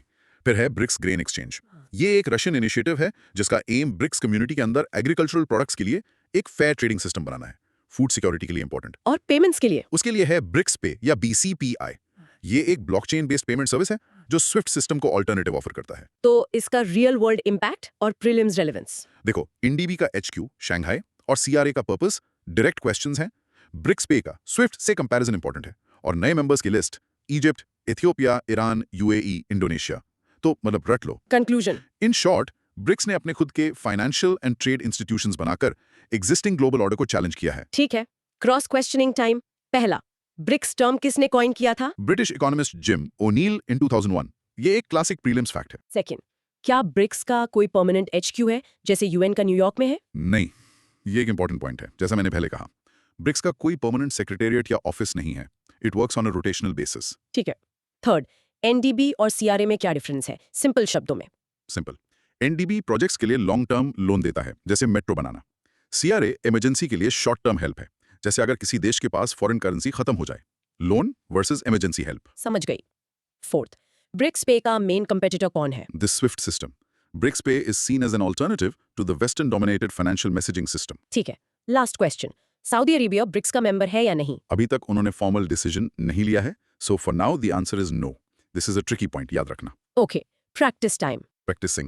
BRICS was coined by Jim O'Neill and its key initiatives are NDB and CRA. और इसका mini recap? In short, BRICS, without a permanent secretariat, has created powerful financial tools like the NDB and BRICS Pay to increase its autonomy. चलो अब NDB पर थोड़ा और गहराई से बात करते हैं। Topic 3. New Development Bank, NDB. Broad micro theme, Emerging economies का अपना World Bank. A closer look at the New Development Bank. Okay, इसकी शॉर्ट डेफिनेशन। NDB एक मल्टीलैटरल डेवलपमेंट बैंक है जिसे ब्रिक्स देशों ने शुरू किया था ताकि डेवलपिंग कंट्रीज में इंफ्रास्ट्रक्चर और सस्टेनेबल डेवलपमेंट प्रोजेक्ट्स के लिए पैसा मोबिलाइज किया जा सके। इसका रियल लाइफ एग्जांपल क्या दोगे? जैसे आप और आपके दोस्त मिलकर एक पॉकेट मनी फंड बनाते हैं ताकि सब मिलकर कुछ बड़ा खरीद सके, वैसे ही ब्रिक्स ने NDB बनाया है बड़े प्रोजेक्ट्स के लिए। नाइस। तो कंटेंट डिस्कशन, इंट्रोडक्शन में ये अभी न्यूज में क्यों है? हाल ही में अल्जीरिया NDB का 9th मेंबर बना। This is why it's in the news. इसका बैकग्राउंड? NDB 2015 में शुरू हुआ था। इसका idea 6 BRICS summit Fortaleza Brazil में 2014 में आया था और HQ जैसा हमने डिस्कस किया शंघाई चाइना में है। ओके, कोर लॉजिक, इसका पर्पस क्या है? To mobilise resources for infrastructure and sustainable development projects in EMDCs यानी emerging markets and developing countries. और इसके मेंबर्स कौन कौन है अब? अब 9 मेंबर्स हैं। Brazil, Russia, India, China, south Africa, ये फाउंडिंग मेंबर्स हैं, प्लस बांग्लादेश, UAE, इजिप्ट और सबसे नया अल्जीरिया। इसका मेंबरशिप रूल क्या है?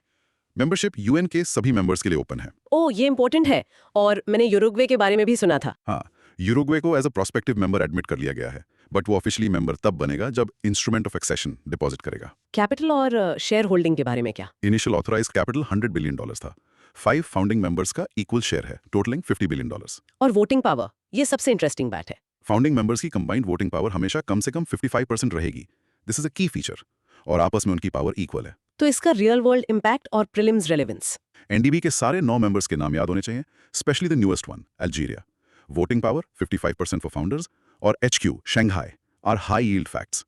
यूरुग्वे का प्रोस्पेक्टिव मेंबर स्टेटस भी पूछा जा सकता है। और इसका कंक्लूजन क्या निकलता है? NDB successfully Bretton Woods institutions यानी वर्ल्ड बैंक और IMF का एक वायबल अल्टरनेटिव बनकर उभर रहा है। ठीक है, अब क्रॉस क्वेश्चनिंग। पहला, NDB का सबसे नया मेंबर कौन है? अल्जीरिया, एकदम लेटेस्ट अपडेट है। सेकंड, क्या NDB में सिर्फ ब्रिक्स देश ही मेंबर बन सकते हैं? बिल्कुल नहीं। आर्टिकल 2 के according membership is open to all members of the United Nations. इसीलिए बांग्लादेश, UAE जैसे देश भी इसके मेंबर्स हैं। थर्ड, NDB में वोटिंग पावर कैसे डिसाइड होती है? क्या चाइना का वोट इंडिया से ज्यादा है? नहीं, यही NDB की खासियत है।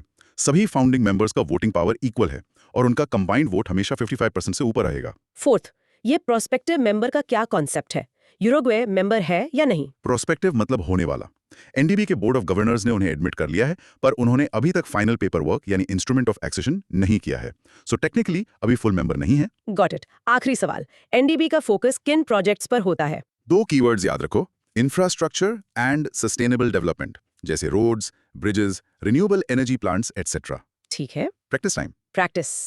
NDB's HQ is in Shanghai, its newest member is Algeria, and founding members hold at least 55% voting power. और mini recap. In short, NDB BRICS देशों का एक सक्सेसफुल बैंक है जो डेवलपिंग कंट्रीज को फंड करता है with equal voting rights for its founders. Okay, so हमने देखा कैसे ब्रिक्स और एनडीबी एक नया ग्लोबल फाइनेंशियल आर्किटेक्चर बना रहे हैं।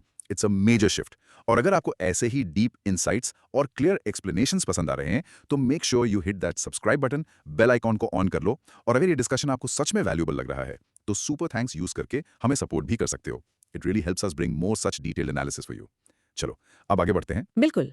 अब हम इंडिया के पड़ोस में चलते हैं। ठीक है, तो पार्ट 2, भारत के पड़ोसी और उससे आगे, BIMSTEC and ASEAN. Topic 4, BIMSTEC, broad micro theme. Bay of Bengal को जोड़ने वाला पुल। Exactly, BIMSTEC, prosperous, resilient and open. इसकी शॉर्ट डेफिनेशन क्या है?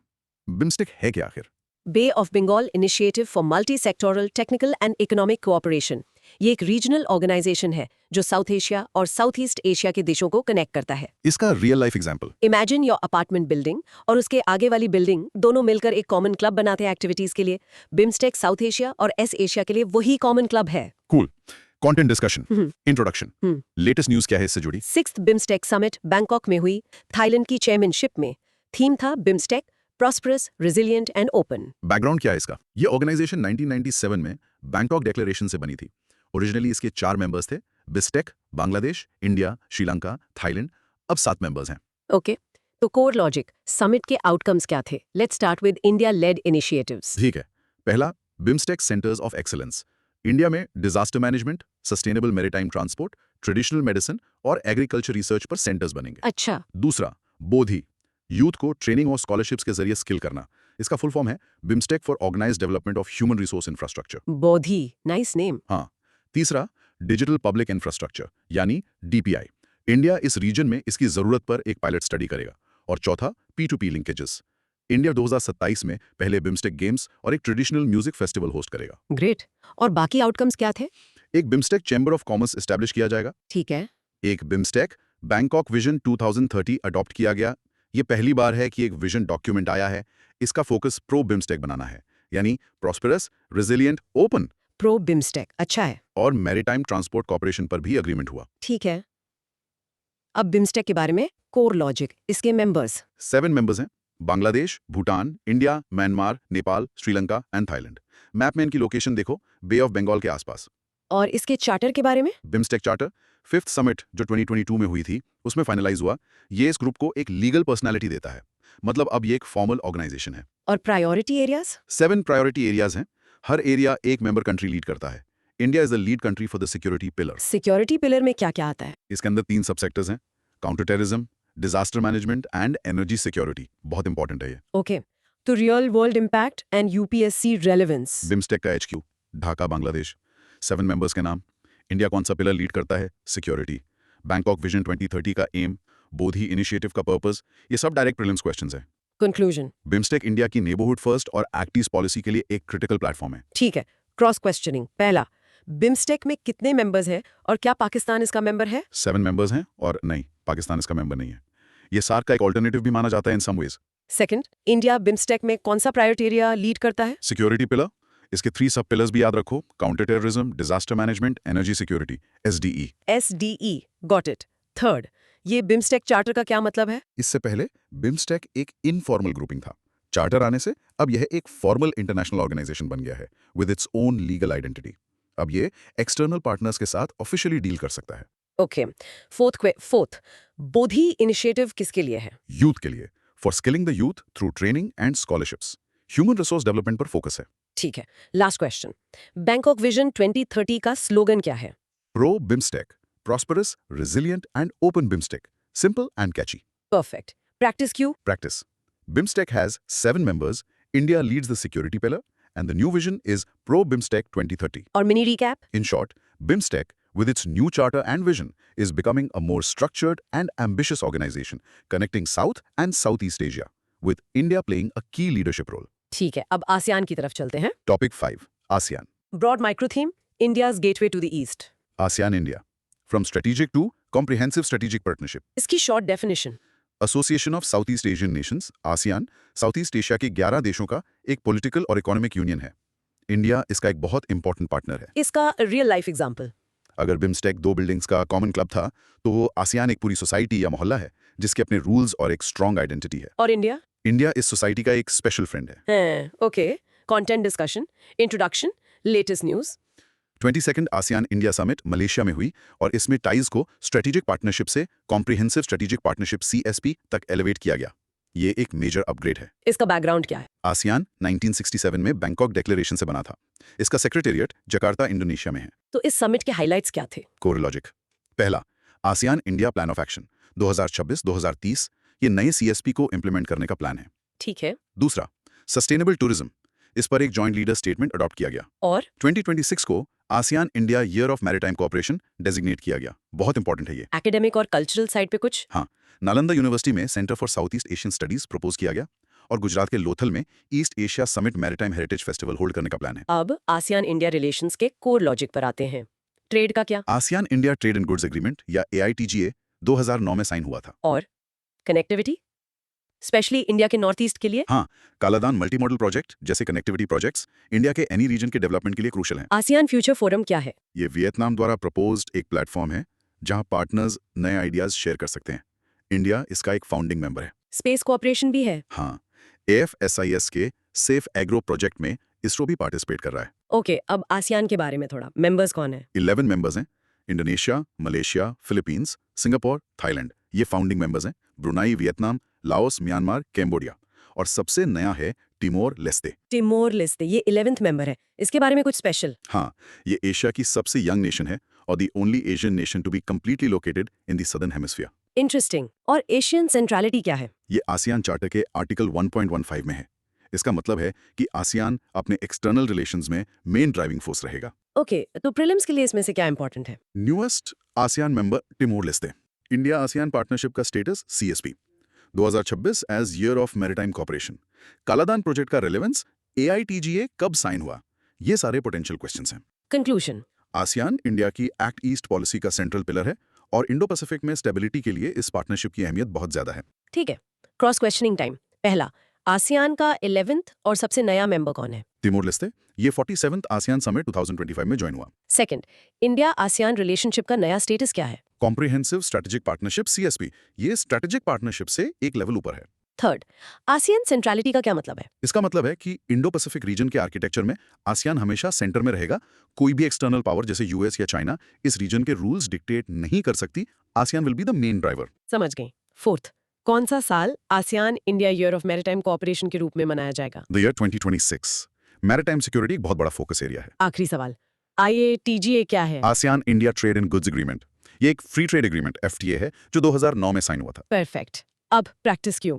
Practicing. ASEAN's 11th member is Timor-Leste, and the India-ASEAN relationship is now a comprehensive strategic partnership. Many recap. In short, India and ASEAN have upgraded their relationship to CSP, focusing on maritime cooperation, connectivity, and trade, reinforcing ASEAN's central role in the Indo-Pacific. अब चलते हैं Indo Pacific की चौपाल पर। Part 3. Indo-Pacific की चौपाल. Quad. Topic 6, Wilmington declaration of the quad. Broad micro-theme. Democracies का Indo-Pacific vision. अच्छा, the Wilmington declaration and new initiatives, इसकी short definition क्या है? क्वाड है क्या? क्वाड यानी क्वाड्रिलेटरल सिक्योरिटी डायलॉग, 4 देशों इंडिया, ऑस्ट्रेलिया, जापान और USA का एक स्ट्रेटेजिक फोरम है। विल्मिंगटन डिक्लेरेशन इनकी 2024 समिट का आउटकम है। इसका रियल लाइफ एग्जांपल। इमेजिन 4 सबसे रिस्पॉन्सिबल प्रीफेक्ट स्कूल में जो मिलकर कैंपस में सिक्योरिटी, हेल्थ और डिसिप्लिन मेंटेन करने का प्लान बनाते हैं। That's Quad for the Indo Pacific. Interesting analogy. चलो कंटेंट डिस्कशन। इंट्रोडक्शन में latest news. Quad coast guards ने पहली बार Quad at sea ship observer mission launch किया है विल्मिंगटन डिक्लेरेशन के अंडर। इसका बैकग्राउंड, ये शुरू कैसे हुआ? क्वाड का ओरिजिन 2004 सुनामी रिलीफ एफर्ट्स में है। 2007 में फॉर्मलाइज हुआ, फिर कुछ साल इनएक्टिव रहा और 2017 से फिर से एक्टिव हुआ है। ओके, तो विल्मिंगटन डिक्लेरेशन के हाइलाइट्स क्या हैं? Core logic. सबसे पहले क्वाड कैंसर मूनशॉट। इसका इनिशियल फोकस इंडो पैसिफिक में सर्वाइकल कैंसर पर है। हेल्थ पर फोकस, ठीक है। डिजिटल हेल्थ में इंडिया कैंसर केयर के लिए WHO के इनिशिएटिव के थ्रू अपना DPI टेक्निकल सपोर्ट ऑफर करेगा। और MAITRI यानी maritime initiative for training in the Indo Pacific. इसका एम मरीटाइम पुलिसिंग को बूस्ट करना है। एक और इनिशिएटिव हाँ, Quad ports of the future partnership for sustainable port development. Technology side पे। Open radio access network ORAN telecom में diversity लाने के लिए, और semiconductor supply chains contingency network supply chain resilience के लिए। एक और नाम दिख रहा है, बायो एक्सप्लोर। हाँ, बायो एक्सप्लोर इनिशिएटिव ये AI ड्रिवन एक्सप्लोरेशन है बायोलॉजिकल डेटा का। इससे जुड़ी कोई और न्यूज? हाँ, क्वाड क्रिटिकल मिनरल्स इनिशिएटिव है रिलायबल सप्लाई चेन सिक्योर करने और ई-वेस्ट से क्रिटिकल मिनरल्स रिकवर करने के लिए। और Indo Pacific logistics network natural disasters के टाइम सिविलियन रिस्पांस के लिए एक दूसरे की लॉजिस्टिक्स कैपेबिलिटीज यूज करना। ओके, अब क्वाड के बारे में, इसका ऑब्जेक्टिव क्या है? To work as a force for global good and support an open free and inclusive Indo Pacific. और ये काम कैसे करता है, इसका मैकेनिज्म क्या है? 6 लीडर लेवल वर्किंग ग्रुप्स हैं, climate, critical and emerging technologies, cyber, health security, infrastructure and space. तो इसका यूपीएससी रेलेवेंस और इम्पैक्ट? क्वाड के 4 मेंबर्स, इसका objective free and open Indo Pacific, Wilmington declaration के इनिशिएटिव्स, मैत्री, कैंसर मूनशॉट, 6 वर्किंग ग्रुप्स के नाम। इसको एशियन नेटो कहते हैं, पर ये ऑफिशियली एक मिलिट्री अलायंस नहीं है, ये याद रखना। कंक्लूजन। क्वाड एक सिक्योरिटी डायलॉग से आगे बढ़कर अब हेल्थ, टेक्नोलॉजी और इंफ्रास्ट्रक्चर जैसे एरियाज में भी कोऑपरेट कर रहा है। चलो क्रॉस क्वेश्चनिंग। पहला, क्वाड के 4 मेंबर्स कौन है? एक सिंपल ट्रिक, 2 पैसिफिक के कॉर्नर्स USA, जापान, एक इंडियन ओशन का बड़ा देश इंडिया, और एक जो दोनों को कनेक्ट करता है Australia. USA, Japan, India, Australia. Nice trick. Second, क्या क्वाड एक मिलिट्री अलायंस है जैसे NATO? No, this is a common misconception. Quad is a strategic forum, not a formal military alliance with a collective defense clause like NATO's Article 5. Third, मैत्री initiative का full form और purpose क्या है? Maritime Initiative for Training in the Indo-Pacific. Purpose? To boost maritime policing. Fourth, Wilmington declaration में health से related कौन सी बड़ी initiative announce हुई? The Quad Cancer Moonshot, जिसका इनिशियल फोकस सर्वाइकल कैंसर पर है। और लास्ट क्वेश्चन, क्वाड का ओरिजिन किस इवेंट से जुड़ा है? The 2004 सुनामी रिलीफ एफर्ट्स, तब इन 4 देशों ने मिलकर ह्यूमैनिटेरियन असिस्टेंस प्रोवाइड की थी। Okay, practice Q? Practice. Quad members are India, USA, Japan, Australia. The Wilmington Declaration includes initiatives like Maitri and the Cancer Moonshot. और इसका mini recap? In short, Quad is evolving beyond just security dialogue into a comprehensive partnership for the Indo-Pacific, working on everything from health and tech to disaster relief. तो हमने Indo Pacific की बात की, चलिए अब थोड़ा वेस्ट अफ्रीका की तरफ चलते हैं और एक इंपॉर्टेंट रीजनल ब्लॉक को समझते हैं। हाँ, पार्ट 4, अन्य महत्वपूर्ण वैश्विक और क्षेत्रीय संगठन। Topic 7, economic community of west African states, इकोवास। Broad micro theme, west Africa में एकता की कोशिश। इकोवास एट 50, इसकी शॉर्ट डेफिनेशन? इकोवास वेस्ट अफ्रीकन देशों का एक रीजनल इकोनॉमिक ब्लॉक है जिसका एम इन देशों के बीच कोऑपरेशन बढ़ाकर एक इकोनॉमिक यूनियन बनाना है। Real life example? जैसे एक मार्केट में सारी दुकानें मिलकर एक एसोसिएशन बनाती हैं for better business and security, वैसे ही इकोवास वेस्ट अफ्रीकन देशों का एसोसिएशन है। समझ गई। कंटेंट डिस्कशन, ये न्यूज में क्यों है? इकोवास ने इस साल अपनी 50th एनिवर्सरी मनाई। इसका बैकग्राउंड? ये 1975 में ट्रीटी ऑफ लागोस के थ्रू एस्टैब्लिश हुआ था। कोर लॉजिक, HQ कहाँ है? Abuja, Nigeria. Members? As of June 2025 इसके 12 मेंबर हैं। लेकिन नोट, रिसेंटली कुछ मिलिट्री लेड कंट्रीज जैसे Niger, Mali, Burkina Faso suspend हुए हैं, इसीलिए नंबर फ्लक्चुएट हो सकता है। इसका एम क्या है? To promote cooperation and integration for an economic union in west Africa. इसके UPSC relevance? UPSC mostly major organisations पर फोकस करता है, बट रीजनल ब्लॉक्स लाइक इकोवास न्यूज में होने पर इंपॉर्टेंट हो जाते हैं। इसका HQ, अबुजा और पर्पस पूछा जा सकता है।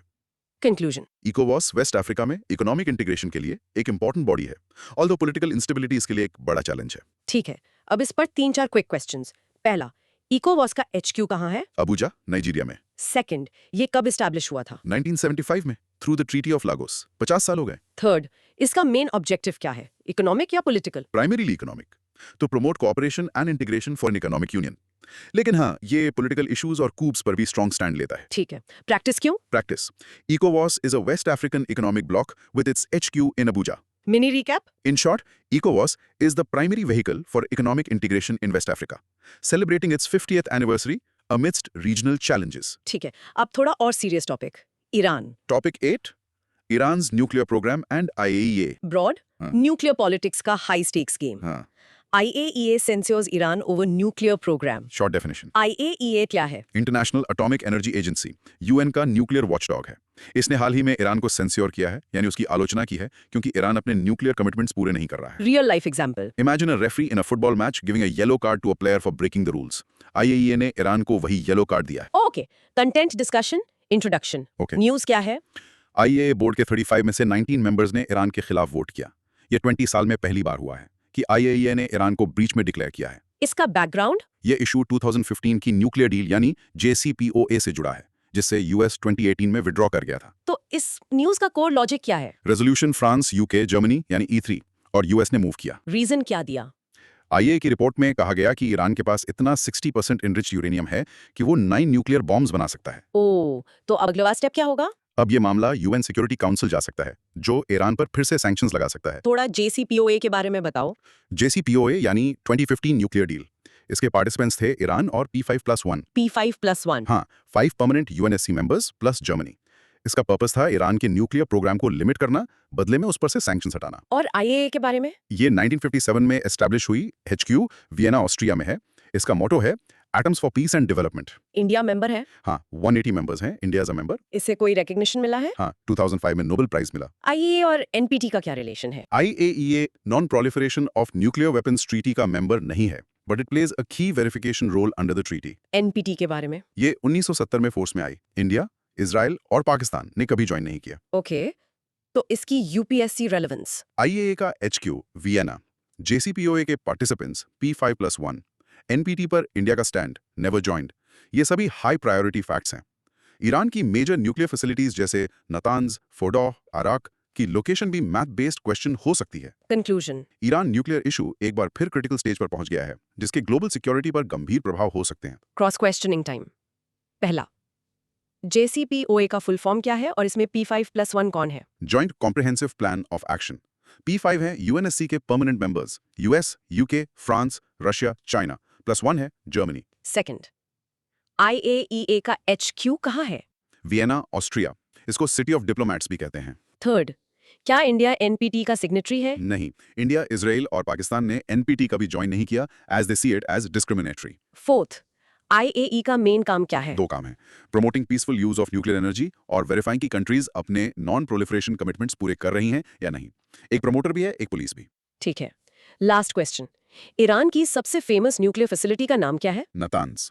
मैप में भी इसकी लोकेशन इंपॉर्टेंट है। Okay, practice Q. Practice. IAEA, headquartered in Vienna, has censured Iran over the JCPOA. India is not a member of the NPT. Mini recap. In short, the IAEA censure has escalated tensions with Iran, potentially leading to renewed UN sanctions and bringing the controversial 2015 JCPOA deal back into focus. अब बात करते हैं NATO की। Topic 9. North Atlantic Treaty Organization, NATO.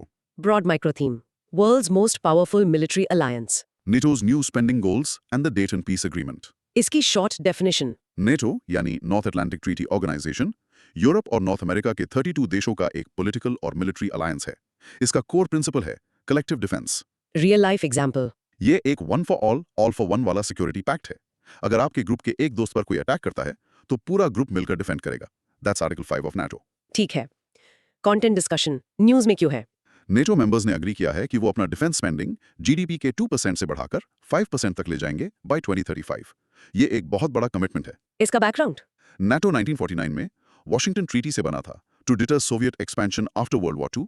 इसका HQ Brussels, Belgium में है। Core logic, members? 32 countries. सबसे नया मेंबर है स्वीडन। और इसका कोर प्रिंसिपल? कलेक्टिव डिफेंस यानी आर्टिकल 5।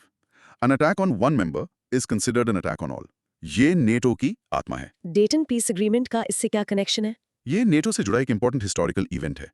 ये एग्रीमेंट नेटो पार्लियामेंट्री असेंबली में डेटन, ओहायो, USA में हुआ था। इसकी सिग्निफिकेंस क्या है? 1995 में साइन हुए इस एग्रीमेंट ने बॉस्नियन वॉर को खत्म किया था। बॉस्निया एंड हर्जेगोविना का करंट कॉन्स्टिट्यूशन DPA का ही एनेक्स 4 है। Prelims relevance? नेटो का न्यूएस्ट मेंबर स्वीडन। आर्टिकल 5 का concept HQ Brussels. डेटन peace agreement किस वॉर से रिलेटेड है? Bosnian war. ये सभी इंपॉर्टेंट पॉइंट्स हैं। कंक्लूजन? रशिया यूक्रेन वॉर के कॉन्टेक्स्ट में नेटो आज पहले से भी ज्यादा रेलेवेंट हो गया है और अपने डिफेंस कैपेबिलिटीज को तेजी से बढ़ा रहा है। Cross questioning. पहला, नेटो का सबसे नया मेंबर कौन सा देश है? स्वीडन। ये 32nd मेंबर है। फिनलैंड उससे ठीक पहले ज्वाइन हुआ था। सेकंड, नेटो का आर्टिकल 5 क्या कहता है? It's the collective defence clause. An attack on one is an attack on all. Third, Dayton peace agreement ने कौन सा कॉन्फ्लिक्ट एंड किया था? द बॉस्नियन वॉर, जो फॉर्मर यूगोस्लाविया के टूटने के बाद हुआ था। फोर्थ, नेटो का मेन ऑब्जेक्टिव क्या था जब ये बना था? To deter Soviet expansion in Europe after world war 2। Basically cold war का प्रोडक्ट है। आखिरी सवाल, नेटो का HQ कहां पर है? Brussels, Belgium. ठीक है, practice Q. Practice. NATO is a 32-member military alliance with its HQ in Brussels. Its newest member is Sweden, and Article 5 is its collective defense principle. Mini recap. In short, NATO's strengthening its military posture with increased defense spending, reminding the world of its Cold War origins and its powerful collective defense principle.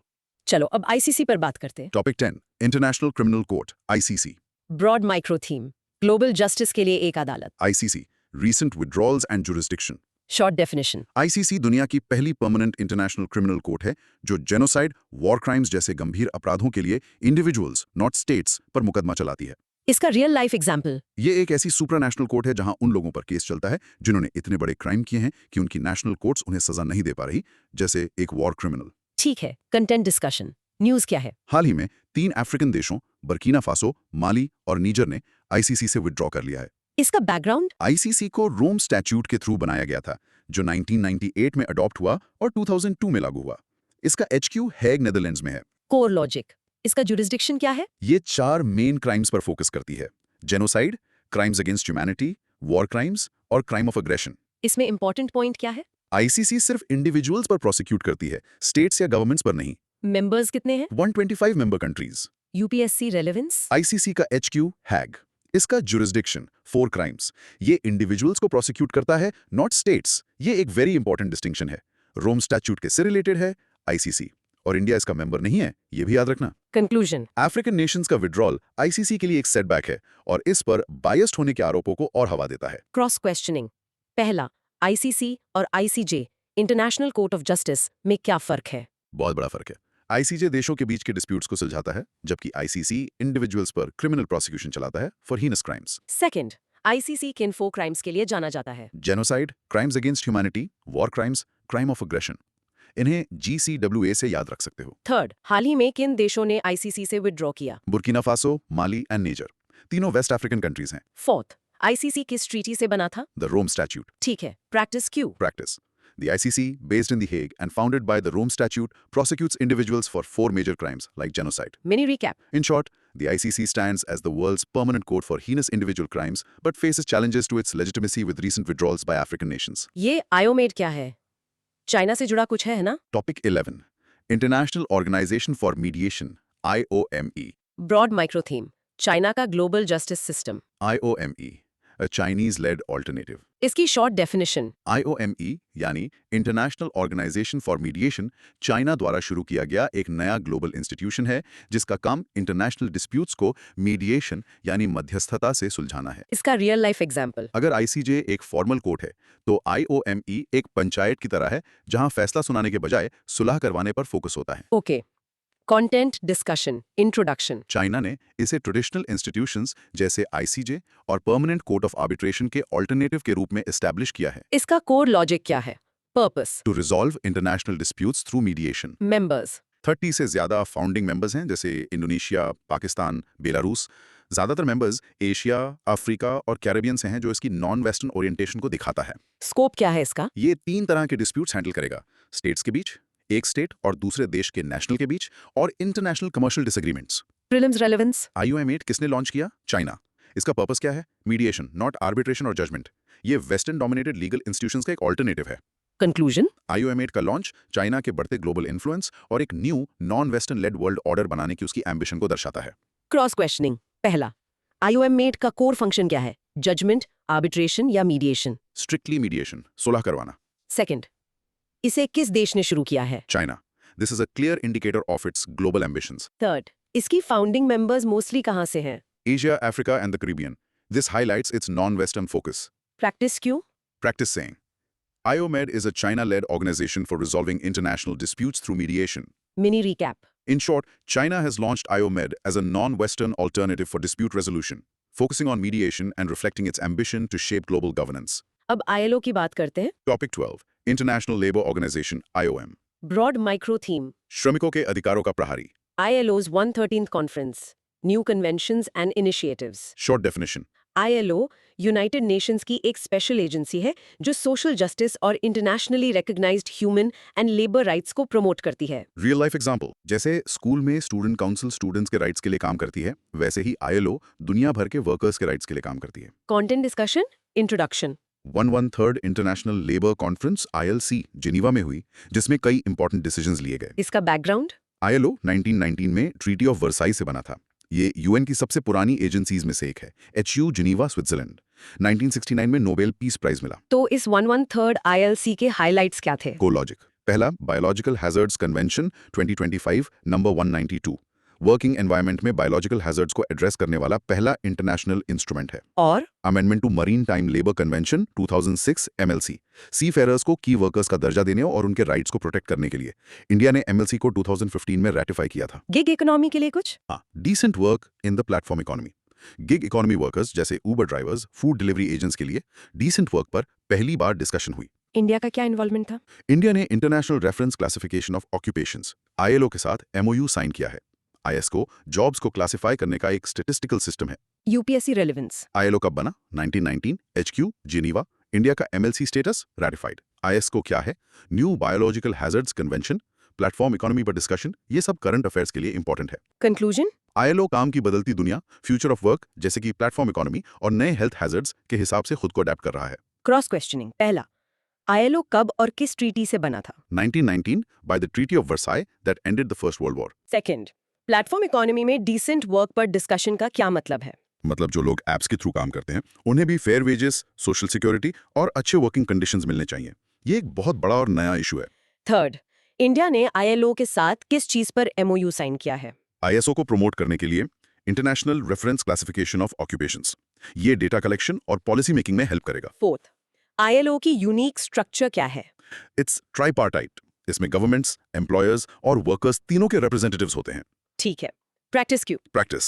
The ILO, established in 1919 and based in Geneva, recently adopted a convention on biological hazards and discussed decent work in the platform economy. Mini recap. अब बात करते हैं EAU की। Topic 13, Eurasian economic union, Broad micro theme, Russia-led economic integration. India and EAU towards a free trade agreement. इसकी short definition, EAU एक international organisation है for regional economic integration. ये Russia-lead एक ब्लॉक है। इसका रियल लाइफ एग्जांपल? ये European union का एक यूरेशियन वर्जन है जहां मेंबर कंट्रीज आपस में फ्री ट्रेड और movement of people, capital allow करते हैं। कंटेंट डिस्कशन न्यूज में क्यों है? इंडिया और EAU ने हाल ही में एक फ्री ट्रेड एग्रीमेंट FTA के लिए टर्म्स ऑफ रेफरेंस साइन किए हैं। ये एक बड़ा स्टेप है। बैकग्राउंड, EAU 2014 की ट्रीटी से एस्टैब्लिश हुआ था। को लॉजिक, मेंबर्स, 5 मेंबर स्टेट्स हैं, Armenia, Belarus, Kazakhstan, Kyrgyz Republic and Russia. Map पर इनकी लोकेशन देखो, ये रशिया के नेबर्स हैं। बेनिफिट्स क्या है इसके? It provides for free movement of goods, services, capital and labor among member states. UPSC relevance, EAU के 5 मेंबर्स के नाम। इंडिया इसके साथ क्या नेगोशिएट कर रहा है? FTA। इसका डोमिनेंट मेंबर कौन है? रशिया। कंक्लूजन, EAU के साथ इंडिया का FTA एंगेजमेंट सेंट्रल एशिया के साथ ट्रेड एंड कनेक्टिविटी बढ़ाने की इंडिया की स्ट्रेटेजी का हिस्सा है। Cross questioning. पहला, EAU के 5 मेंबर्स कौन है? रशिया और उसके 4 close partners, Armenia, Belarus, Kazakhstan, Kyrgyz republic. Simple. Second, India इस ग्रुप के साथ क्या कर रहा है? एक free trade agreement FTA sign करने की तैयारी। थर्ड, EAU का मॉडल किस ऑर्गेनाइजेशन से मिलता जुलता है? यूरोपियन यूनियन EU से free movement of goods, services, capital and labour. The EAU is a 5-member economic bloc led by Russia, and India is negotiating an FTA with it. Mini recap, In short, India is moving closer to an FTA with the Russia-led EAU, aiming to boost trade with the Eurasian region. ठीक है। अब APO, Topic 14, Asian Productivity Organization APO. Broad micro theme, Asia Pacific में productivity बढ़ाने का मिशन। India chairs the Asian productivity organisation. Short definition, APO एक intergovernmental organisation है जिसका ऑब्जेक्टिव म्यूचुअल कोऑपरेशन के जरिए एशिया पैसिफिक रीजन में प्रोडक्टिविटी इंक्रीज करना है। कंटेंट डिस्कशन, न्यूज़ क्या है? इंडिया ने 2025-26 के लिए APO की चेयरमैनशिप अज्यूम की है। इसका बैकग्राउंड, ये 1961 में एस्टैब्लिश हुई थी। इंडिया इसके 8 फाउंडिंग मेंबर्स में से एक था। कोरोलॉजिक, objective, to increase productivity in the Asia Pacific region. Members कितने हैं? 21 इकोनॉमीज हैं एशिया पैसिफिक से। रोल क्या है इसका? रिसर्च करना, अलायंसेस प्रमोट करना और मेंबर इकोनॉमीज की पॉलिसीज और परफॉर्मेंस को सर्वे करना। UPSC relevance, India status, founding member and current chair.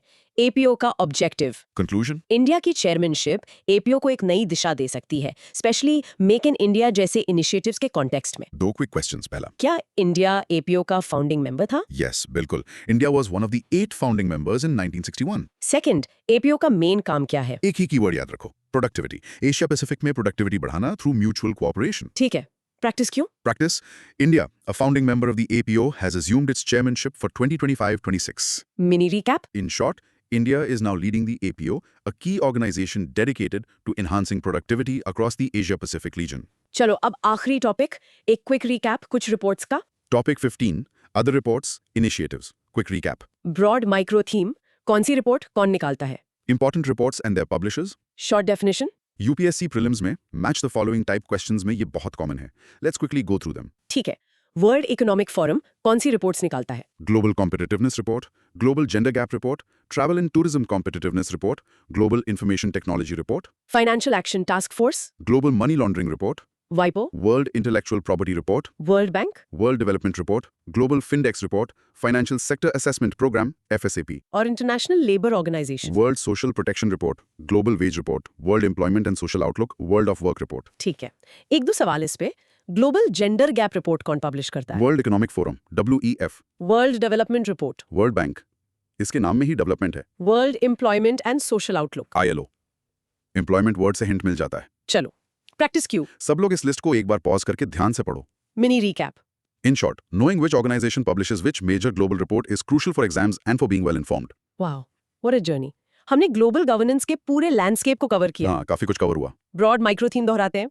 हमने देखा कि कैसे दुनिया नए और पुराने पावर ब्लॉक्स, फाइनेंशियल इंस्टीट्यूशंस और रीजनल ग्रुप्स के बीच बैलेंस बना रही है। अब एक बुलेट पॉइंट समरी करते हैं। ठीक है। BRICS and NDB।